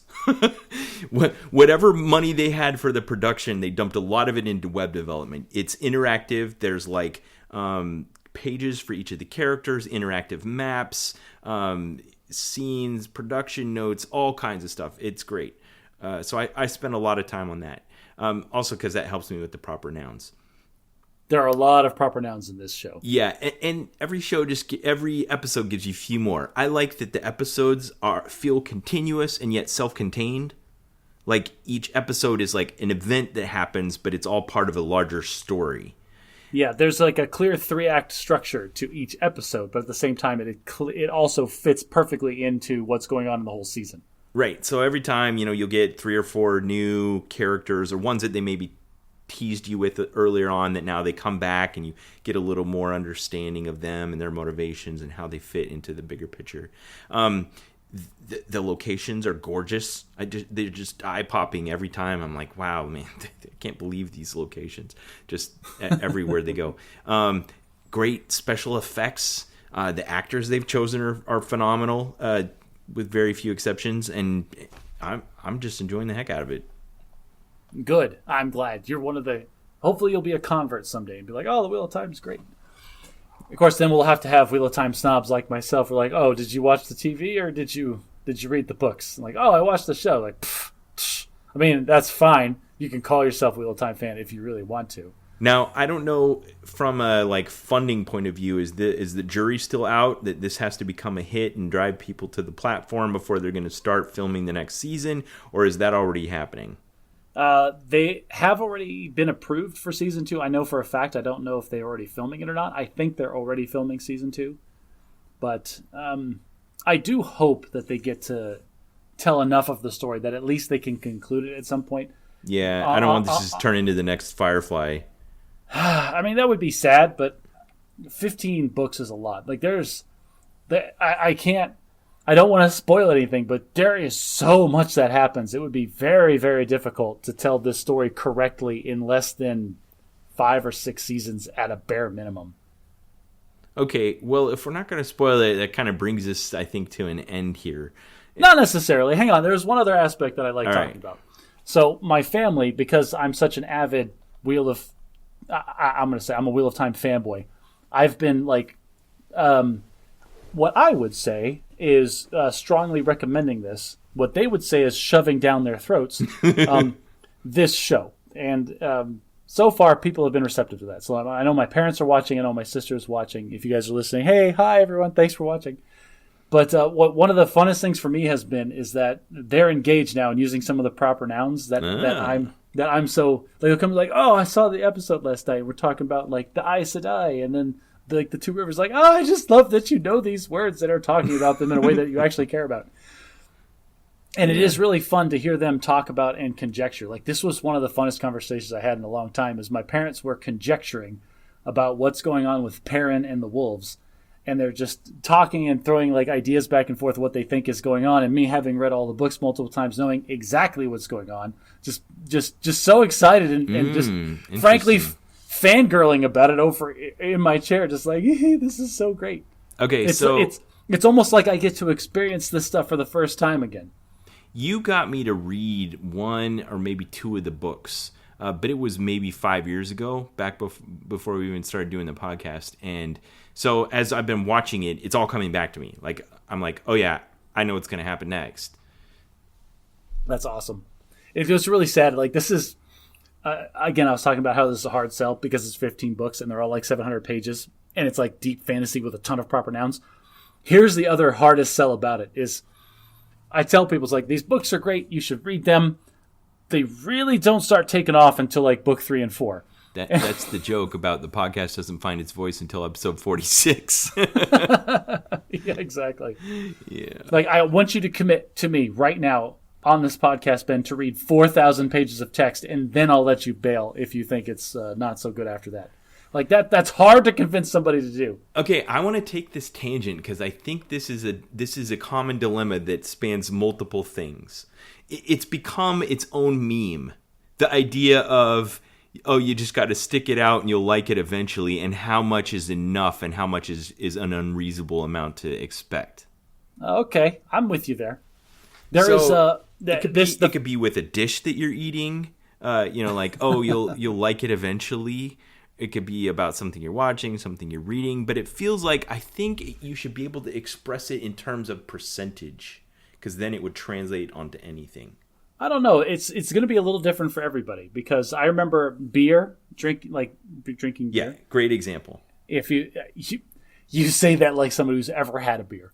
Okay, so but listeners and Ben, if you've never had a beer, the first beer that you have will be awful. It doesn't matter what beer it is; it will be bad. It is an acquired taste, like coffee. For me, I had to drink coffee for like 6 straight months before I actually started to enjoy it. Why were you willing to do that? For beer, I don't know. I honestly don't know why I decided to start drinking beer as a thing. I like beer now. I very much enjoy drinking beer. For coffee, I did that deliberately. I tried multiple times in the past. Like, I tried in college. I tried after I graduated college. But this time I actually stuck it out and acquired a taste for coffee because, Ben, I'm an accountant.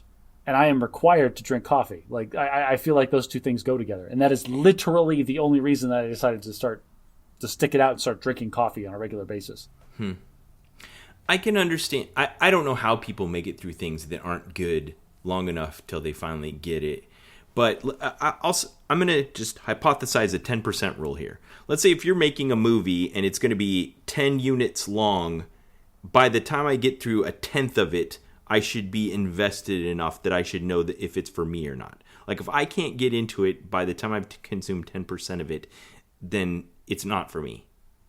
Okay, so this is a common thing that is known in filmmaking, and that's why frequently movies will have what's called the hook at the very beginning. Like in the first one or two scenes, there will be some major plot point that occurs to keep you invested in the remainder of the film. Okay. I think the James Bond movies are a good example of this. It's a big spy epic, but at the beginning there will be a little spy vignette that ties into the major plot, but it all is over pretty fast and lets you know what you're in for. Did you ever watch the Netflix series House of Cards? Yes, about him being the president. He was in Congress for a while and the vice president for a while. Yeah, it was a political drama. Yeah. I watched it and up until his life started falling apart, and I bailed on the TV show.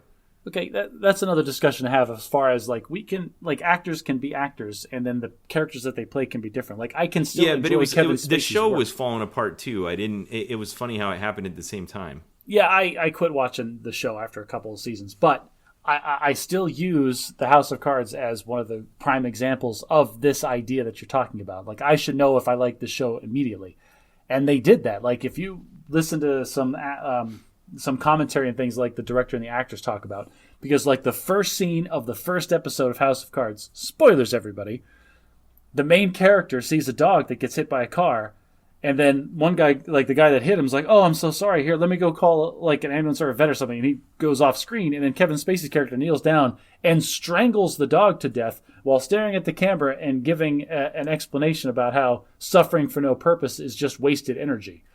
Right. And like the intent of that was, we wanted you to know what you were getting yourself into. Our main character is ruthless and pragmatic, and yes. You're not in for a normal political journey here.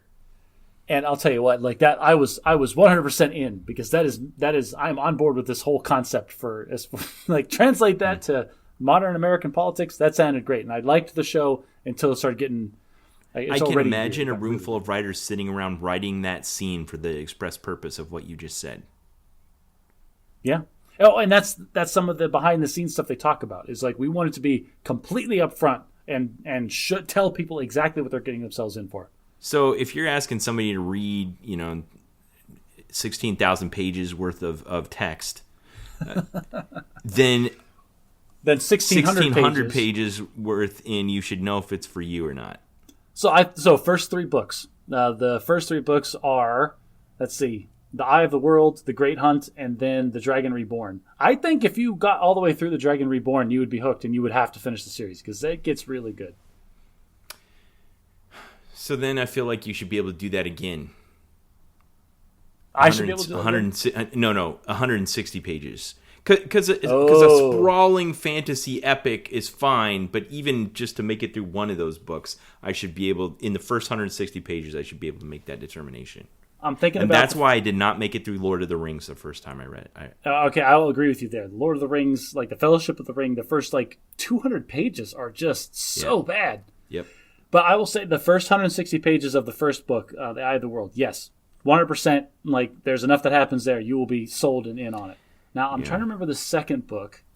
Not as much. It's a little wishy-washy there, but the third book, the third book, 160 pages is enough to get into it. Okay. All right. I think we'll test out this theory some more in future episodes of Bad at Magic. But I think it's good to consider this idea of the 10% rule. And I think that could be, that could be true of trying a new dish or drink or something like that as well. We will transition to our second head, but I have to get this last plug in there. Sure. If you're interested in reading The Wheel of Time as a series, the audiobooks are very, very, very good. They are voiced by Michael Kramer and Kate Redding, and they both do a phenomenal job with all of the character readings that they do. And it's just like the audio versions of these books are great too. No disputing that. And I think you made the point earlier that obviously you don't have time anymore to sit down and just focus 100% of your attention on reading a physical copy of the book. But if while doing other adult tasks in your life that don't require your cognitive attention as much, you can just turn on an audiobook in your ears while you're vacuuming the house or mowing the lawn or building a craft in the garage, then it's like the metaphor of how you can take a jar and you can put golf balls into it, and then you can shake rice into the jar and it fills in all the gaps of the golf balls. Yes, that is such a great analogy for how audiobooks have filled these little moments in my life. I have replaced All of the time that I would spend listening to broadcast radio in a car, I've completely replaced that with audiobooks, and I feel like I'm better for it. I would concur with that assessment. Excellent. Well, without going into spoilers or plot synopses, I feel like all I did was gush for 20 minutes about how awesome the Wheel of Time show is, and everybody should enjoy it because the Wheel of Time is amazing. But this was a double header, and so I won't take all the time just fangirling.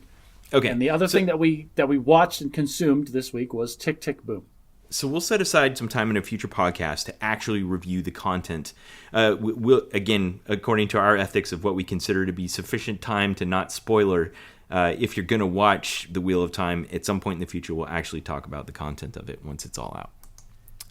So on Netflix, there came out a production by Lin-Manuel Miranda, the director and star of Hamilton on Broadway, which you may have seen or consumed or have noticed in the pop culture zeitgeist, that came out not long ago. And he went back and I think gave good treatment to one of the hidden stories of the private lives of the people behind our dramatic productions in New York. So Jonathan Larson was a starving artist living off, as a waiter in New York City, and he was trying to make it. He was creative, he had ideas, he wanted to prove himself as an artist, and he was working on Broadway, and he was trying to write his first great musical production. It was called Superbia. It was a loose retelling of George Orwell's 1984 set in a futuristic rock and roll world. Did you know this? I did. Okay. Because, my wife and I looked at some of the background stuff of this. Like, the only reason that it wasn't based straight off of 1984 is because he couldn't get the license for the book from the Orwellian estate. Okay. But it was also a little bit more lighthearted, I think, than that book is or was intended to be. I don't know. We didn't see a lot of the musical. It wasn't about the musical he was writing. It was about the process and the struggle. No. So he had 3 major productions in his notably short life. So Jonathan Larson died at age 35 of a sudden cardiac failure that was probably preventable, but that's a aortic dissection. Yeah. As his first major production was about to go into live production off Broadway and eventually made it to Broadway, won 3 Tony Awards, including Best Musical and Pulitzer Prize for Drama. So this was a monumental work. It was called Rent.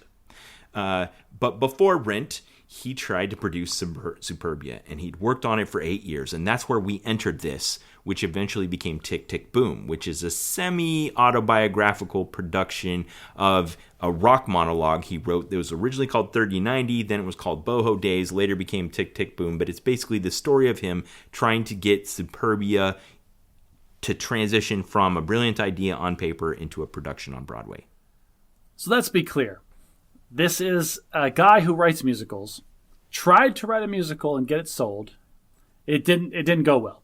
And then he wrote a musical about how his first musical didn't go well, and that's Tick, Tick, Boom. That's what we watched. Yes, good. Okay.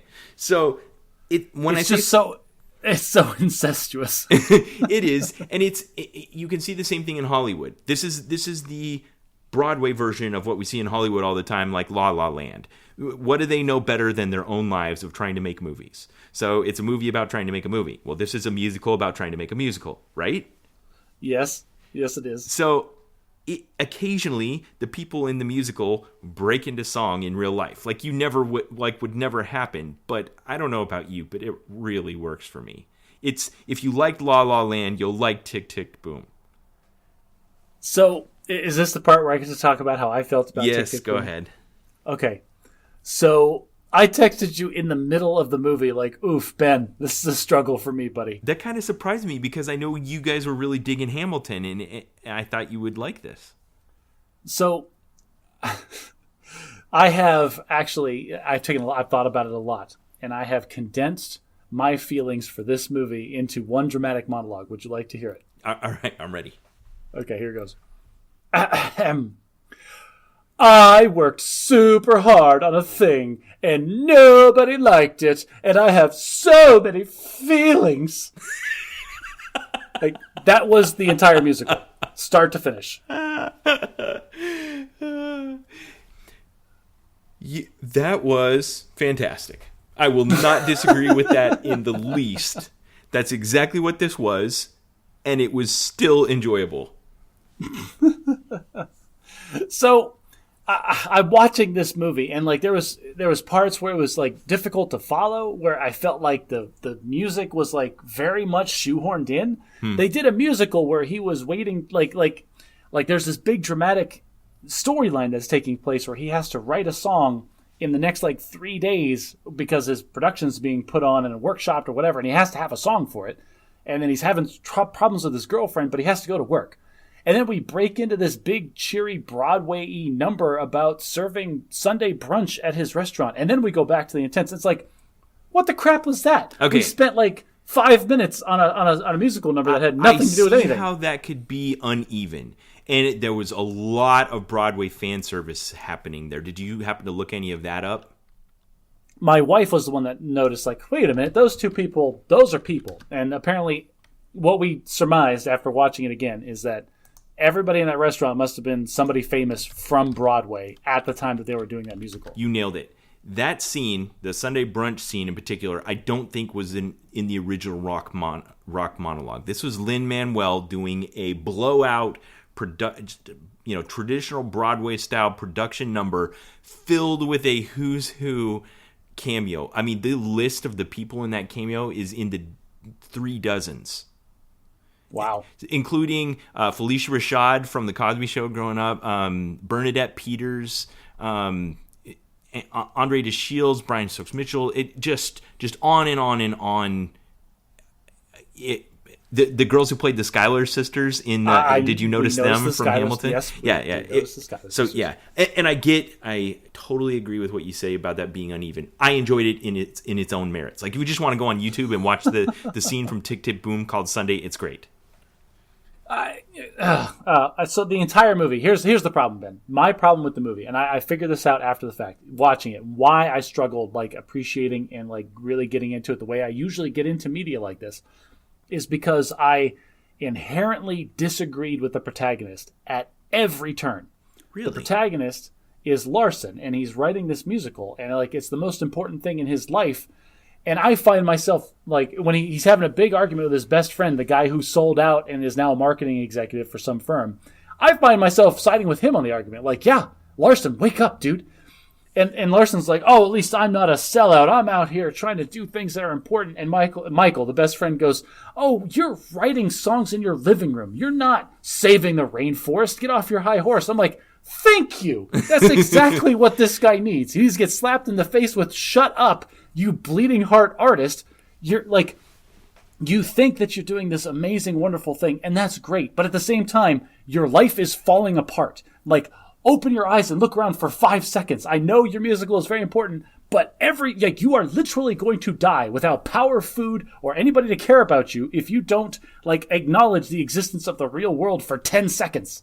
So we kind of talked about this with Wheel of Time, about how it took someone to be committed to it before it could be realized and brought to life. Someone had to believe in it. And that's kind of a question that's being asked by this production of Tick, Tick, Boom of, does it take some starving, bleeding heart artist willing to sacrifice their life and well-being in order to bring an idea to enough people's attention in a significant enough way to actually become something the rest of us can consume? This is a story that we love telling ourselves. I honestly believe this. Like this, we love this Tick, Tick, Boom concept because this guy poured his whole heart and soul into this thing, and after trials and tribulations, he finally succeeded. Here's the problem, is that Tick, Tick, Boom, for every Tick, Tick, Boom where the guy ends with like Rent and a Broadway smash hit, there's 100 people that just died penniless or eventually sold out and got a real job. And that's the inherent problem with this, is we don't see those other 99 people. We just see the exemplars, the people that we hold up as this is what artists should be because they never sold out and they were so dedicated.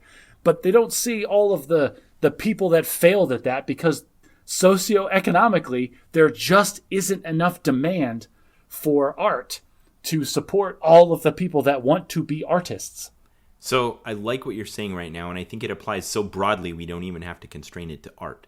because I feel like this is the same thing that happens in the military promotion system. You have a very, very few.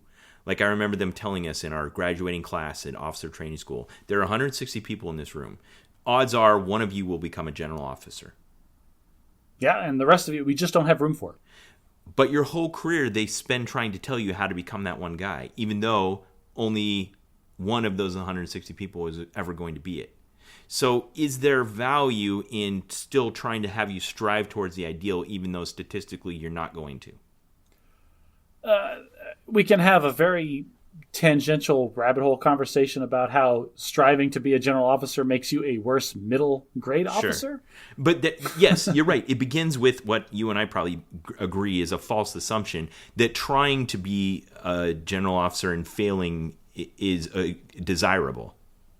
Like you can still deliver value to the organization of the United States Air Force as a middle grade officer without becoming a general officer. Okay. Just because you don't make it to the top doesn't mean you were worthless. So there's a scene I want to talk about from Tick, Tick, Boom. About midway through the production, he's approaching this deadline where he's going to hold a workshop where basically producers of Broadway musicals are going to come and view his polished rough draft of his musical and decide if they want to sponsor it, spend money on it, and turn it into an actual production. And he gets a theater owner to sponsor him and bring it in, and they start hiring actors on the budget of the theater to work on this production so they can put it on well enough that producers will catch the vision and want to buy it. And initially he only has a pianist and the actors. And he's like, but I wrote this thing with a rock score, and I need a rock band if it's going to show them the vision of what I'm trying to do. And the theater director says, we can't afford a rock band. So then he has to decide if he's committed enough as an artist to his idea to cover the gap. And then it goes into a musical montage of him doing the hustle. The hustle is raising money to get enough money to hire the rock band so that they can do the rock score along with their workshop and do it. So I said all that so I can tell you this. So while he's in the middle of that and he needs extra money, he's ready to just be a whore. He sells his record collection and at one point his buddy who sold out to the man calls him from the ad agency and says, hey man, they're doing a focus group and they need someone to come down and help out with the focus group. Are you willing to do it for $75? He's like, for 2 hours, I'll do it for $75. So he goes down and he's in this focus group. Now, do you remember this scene? I remember the scene very clearly because you describe it. They did a creative warm-up. Like he showed up late and everybody already hated him. He walked in there and there was 3 people that clearly already worked at the agency, and then the person that was running it that obviously worked there, and then him. And everybody's looking at him like, oh, how dare you show up 15 minutes late? This is ridiculous.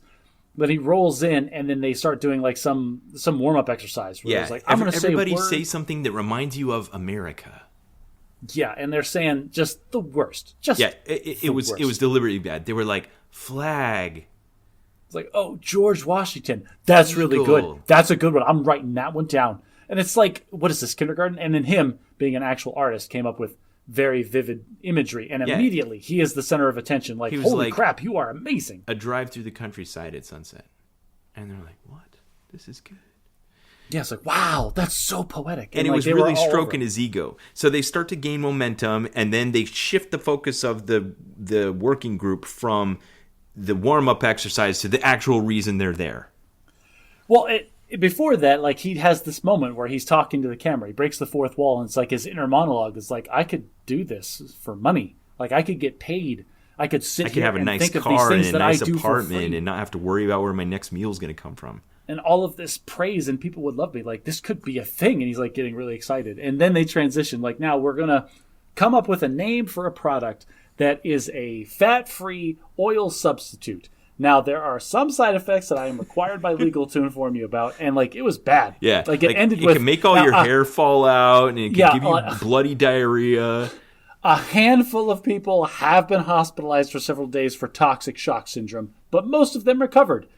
And then he does the same thing where he looks at the camera and he's like, I could do this every day for money. And like, you can see that like, oh, this is like the epitome of selling out. But I'm like, I'm sitting here screaming at the screen like, who cares? You didn't make this. They're asking you to name it and they're going to pay you for it. Like, okay. I liked this conflict a lot. They were showing you in this one microcosm moment the cost of selling out to the man. He's an artist, and he's trying to say something about the world. And he doesn't want to be constrained by the vicissitudes of corporate life. Like, yeah, we understand you're a creative individual, but we want you to apply your creativity on this task. We don't care what you want to do or what you think is important. Do it on this. That is so perfect. I love how you phrase that, because I was literally going to phrase it exactly the opposite way. Listen, bleeding heart artists that exist in the world out there, just because you don't get to apply your creativity in exactly the way that you think in your tiny limited scope it should be applied, that doesn't mean you're selling out or that your work is any less important. Josh, that was beautiful. That was a beautiful moment here on the Bad at Magic podcast. I think in episode 61, this podcast found its voice. That can't possibly be true. So he's like you said, it's a fourth wall break, but the whole thing is a fourth wall break. It's deliberately a fourth wall break. The production is him in a theater retelling the story. And that's one of the beautiful things I like about this production, is that in this theater, he's sitting at a piano and retelling his life, and it gives us a mechanism to cut away and hear his thoughts. Right. That's other than the fact that for the first half an hour of the movie, you're going to have absolutely no idea what's going on, because you have him singing in a theater and then him singing to the camera like in his apartment, and then him just doing his job at the diner. I think it might have been better if they only sang in the theater instead of also in real life. But yeah, it was rough storytelling until you kind of understood what was happening. Yeah, like they did you no favors at the beginning of this. I watched it twice and I got a lot better the second time. Okay, so. It's this dilemma. Like, okay, I could just be trapped in the machine. But like you said, the other way to look at it is like, dude, you could get paid to be creative. Yeah. Do you want to be creative, or do you just want to be waiting tables? Like, pick your alternative. But I like that he saw this, because he felt like he had something important to say, and you really do have to give up a lot to live within the corporate machine. And so he decided that was his moment. He's like, I'm not going to do this. And he kind of sold out the focus group and pissed off his buddy. But he went back to just grinding away, working at the diner, writing the musical, trying to get it done in time. And then later on, something really bad happens, and he gives it a second thought. He's like, maybe I don't want to be a starving artist. Yeah. This is the thing. Is like he maintained his moral high ground and his integrity as an artist, like, no, I'm going to continue to work on this thing that I think is so important for the world. And what happened with that thing? Nobody liked it. And like his agent even said, like, oh, nobody's giving me the offer, so just go ahead and start writing the next one. And that's when he has this crisis of faith almost, in that, like, he even says to multiple characters, like, I can't spend another 8 years with this level of intensity just to get rejected again. Like, I can't do this again. So this brings up an existential question that I've been asking myself a lot as a 44-year-old. And let's talk about age for a little while now. So he was comparing himself to other people, and at what point in their lives they had done something significant creatively. And one of the main additional characters in this is Stephen Sondheim, who was a storied director and writer on Broadway for decades upon decades, who just died like 2 weeks ago at age 92 with just a legendary career. And at one point, Jonathan Larson crosses paths with Stephen Sondheim and gets some career advice from him. And Stephen Sondheim, in real life, kind of adopted him a little bit, took him on as a protege and coached him and tutored him and helped him. So it was this interesting interaction between them, where when you say nobody liked it, I wouldn't say that was true. I think people like Stephen Sondheim saw promise and saw the value in the practice of this first effort that would give rise to a better second effort. Right. They could see, like, this person has a future in this. Like, there is the ideas here, the structures, whatever they saw creatively. I'm not a creative type. Like, there is promise here. But they didn't like the thing that he had made for 8 years, and that's when he was going to give up. Like, he was ready to be done, because he even recognized that you can't put out that level of effort for almost a decade just to be rejected at the end of it. Like, that you can't sustain an existence on this earth doing that.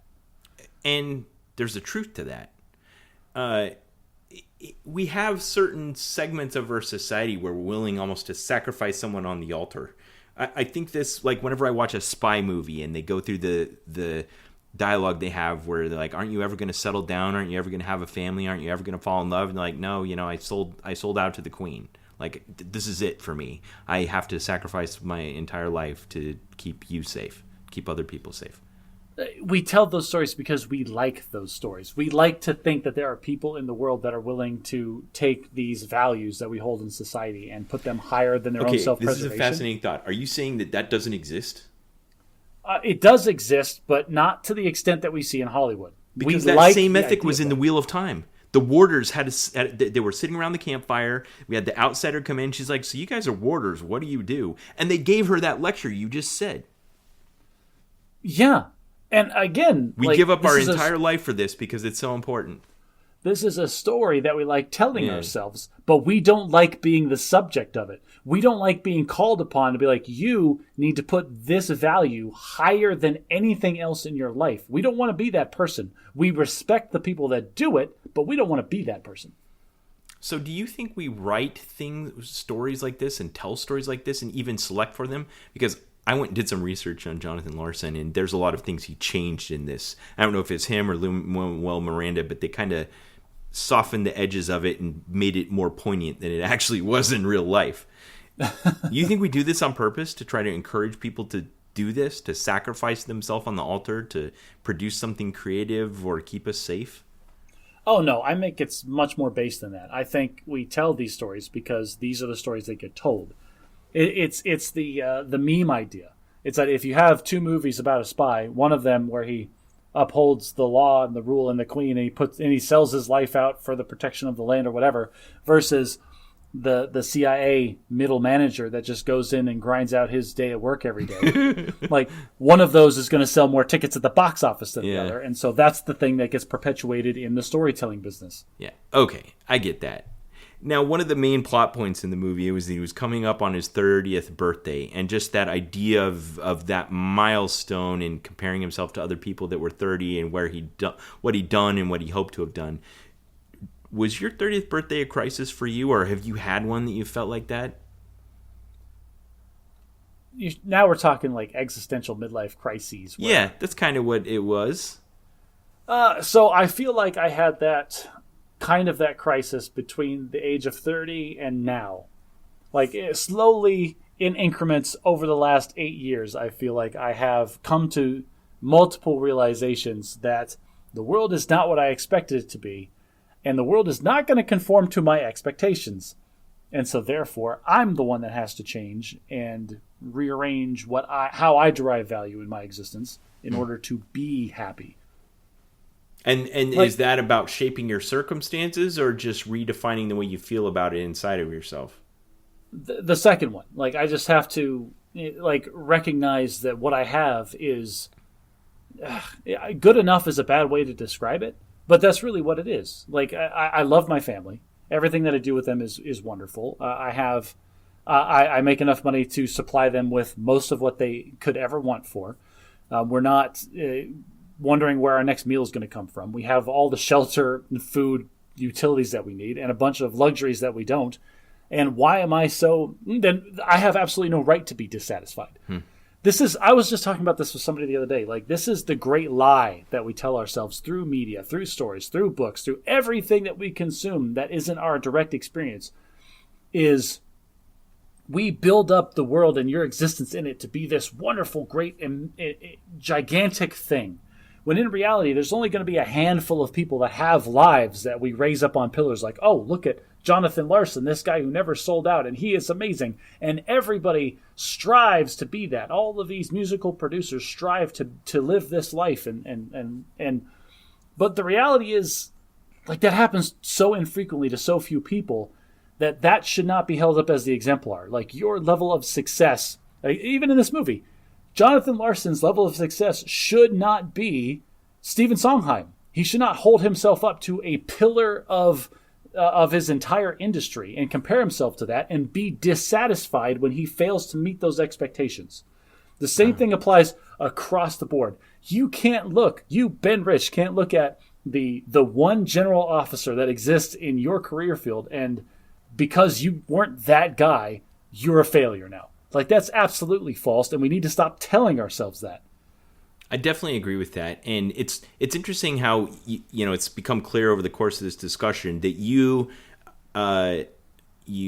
identified more with Michael, the best friend, who sold out to the man, and I identify more with Jonathan, who didn't. Like, I still want to feel like there's a place for me in the world where I can carve out an opportunity to be creative that I don't have to make compromises in.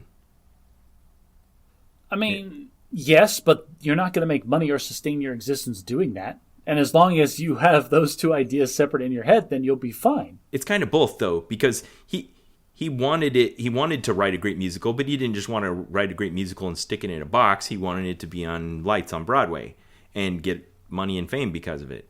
No, he didn't want to be a waiter. He wanted to be recognized as so great at this one thing that he did that he would be paid for it, and so that would be the only thing. He sang a whole song about it when he committed a felony and broke and entered into that public space and played on that piano that he was supposed to.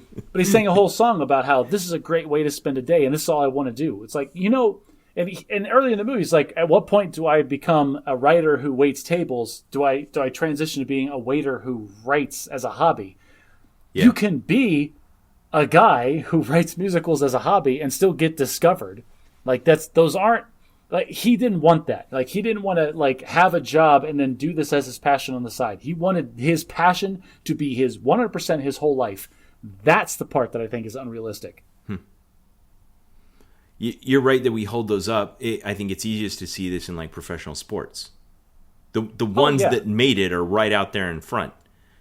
But the chances that you're going to be one of those are pretty minuscule.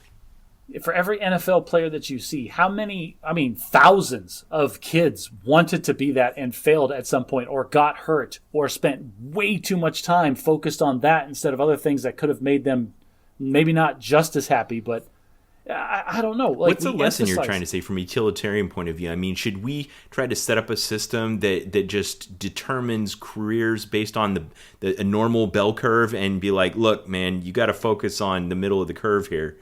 I'll tell you what, you have like a pure talent for taking like things that I say and drawing not just a vector, but like a super long vector way out into outer space. Like 3 times, and it's good. I like this speech. Yeah, I'll let you finish in a second. But you still have to let me try to distill it down to an idea so we can discuss it. What are you saying then? Are you saying no one gets to be an artist who gets to live off of their art? I'm saying that we need to stop holding up like people like Jonathan Larson as the pillar of what an artist should be. That's the thing. What should be. That keyword should.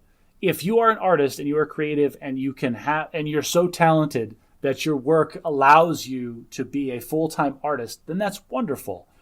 But the reality is that there are very, very few people like that. And so how many is enough for it to be a story that we listen to? Well, this is the problem. This is a story, but the expectations are different. These are all of the college athletes that exist in America that are putting their education second because they're trying to be a pro athlete. And then only when they realize that they're not going to make it to the pro do they realize that they squandered these very important years of their life. Okay, so on a personal level, let me tell you about how this happens in my church. Okay. So twice a year, the leaders of the church hold what's called the General Conference, where the prophet and the apostles and all the general authorities of the church get together and do a broadcast from Salt Lake City. There's usually about 10 hours worth of broadcasts, and those turn into 15-minute speeches, so whatever that divides into. A lot of speeches.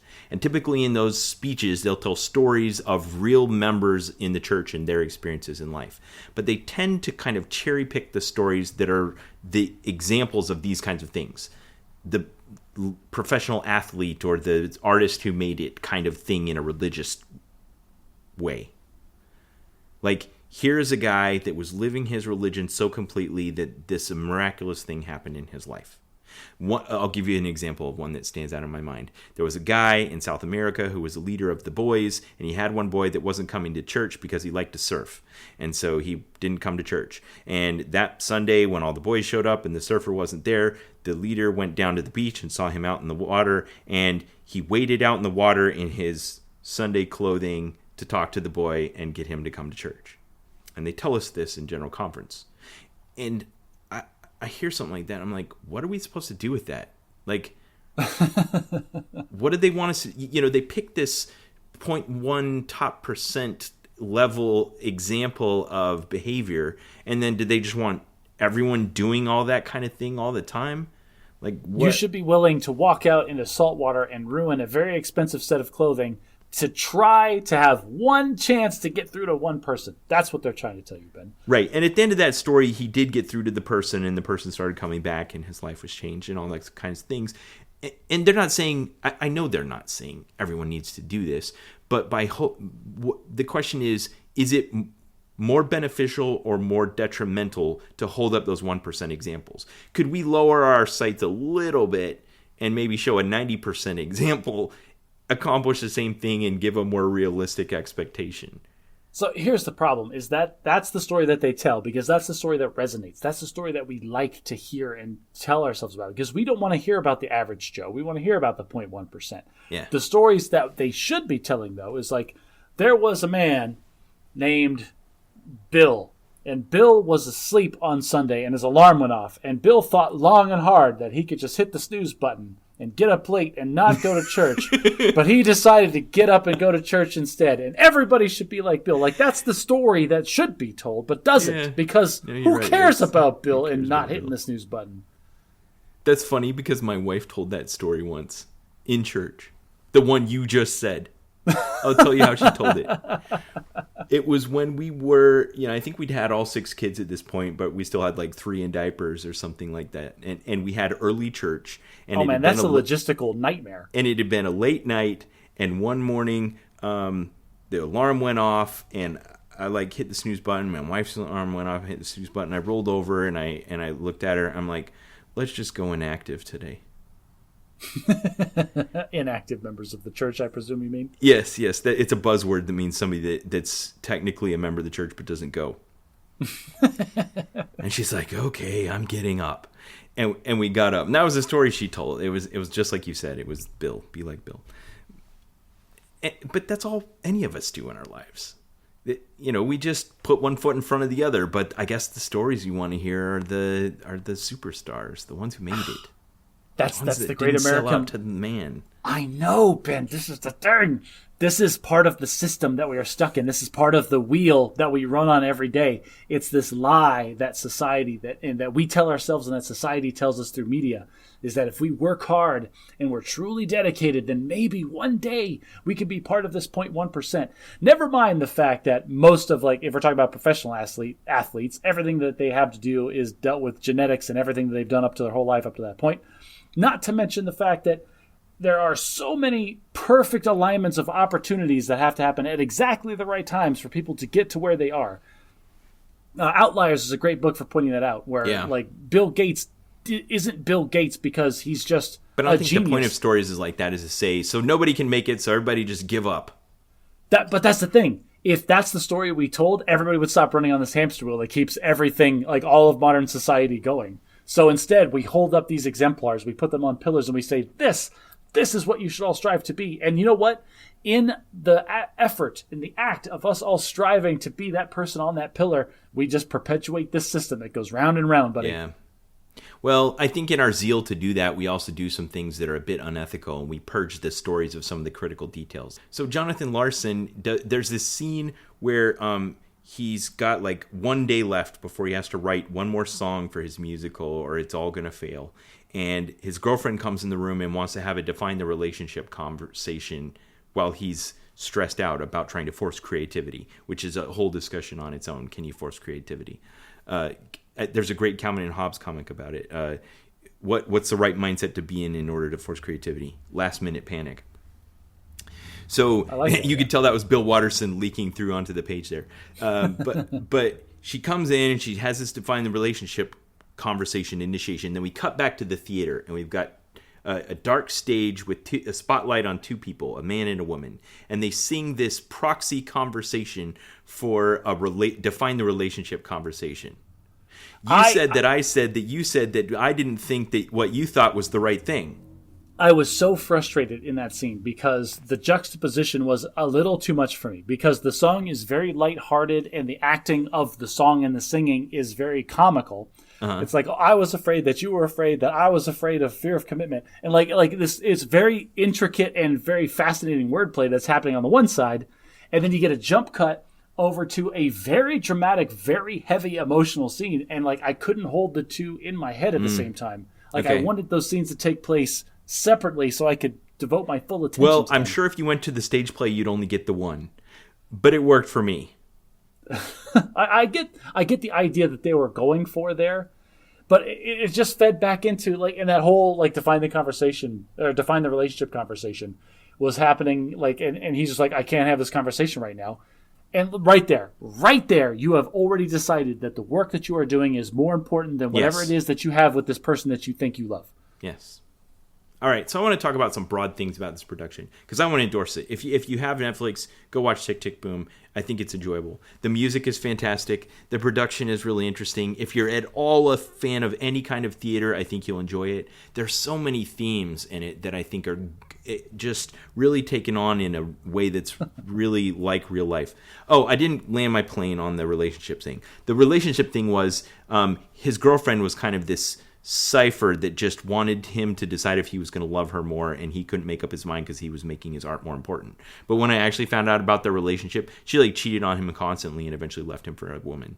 So like, yeah, it wasn't this very clean, prissy relationship that you think it was. Right. And in the expression of it, he never said anything mean or cruel. He was just a bit distracted, and she was just trying to get him to say he loved her more, but that in real life that's not at all how it went.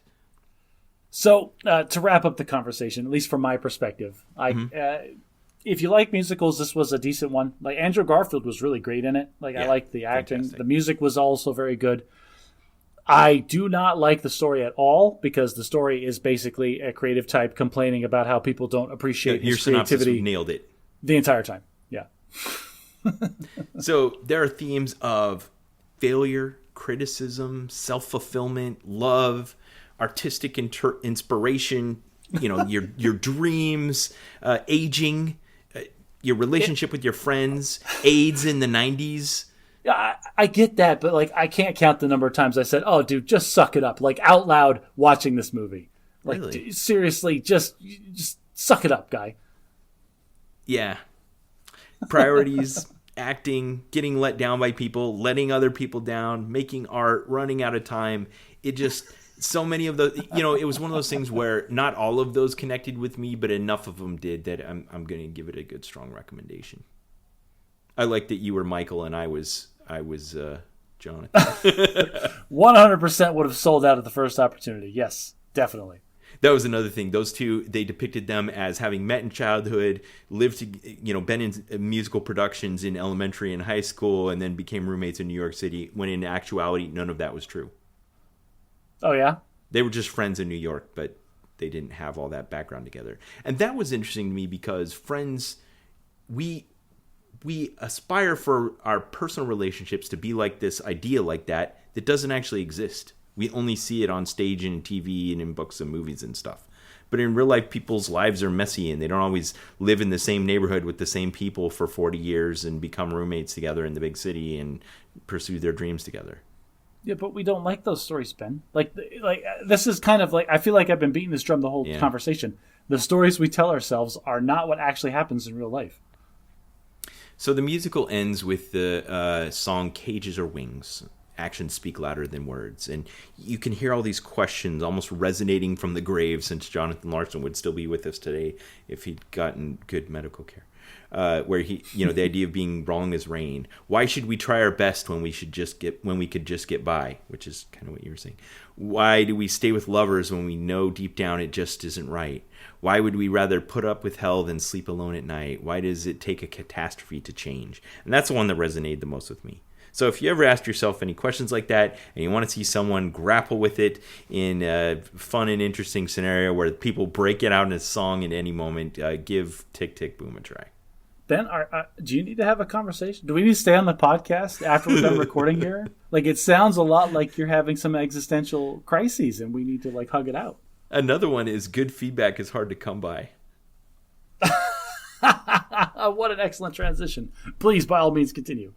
Well, audience, if you would like to engage in discussion, you have some ideas you want to share, you can go on our subreddit. We put up a thread every episode for you to engage in the discussion there, or you can go on our Facebook and take a look at the photos that we post and engage in the discussion. We'd love to hear what you have to say. If you like what we do, consider sharing us with a friend. If you like us, maybe your friends will like us too. If you really want to show us some love, consider taking your phone out of your pocket right now and giving us a good review on the podcast player of your choice. It is unbelievable the amount of visibility we can get from something like that. And if you want Ben and I to disagree about creative pursuits and their role in society from now until the end of time, consider becoming a patron on our Patreon page. And until next time, try to be a little less bad at magic.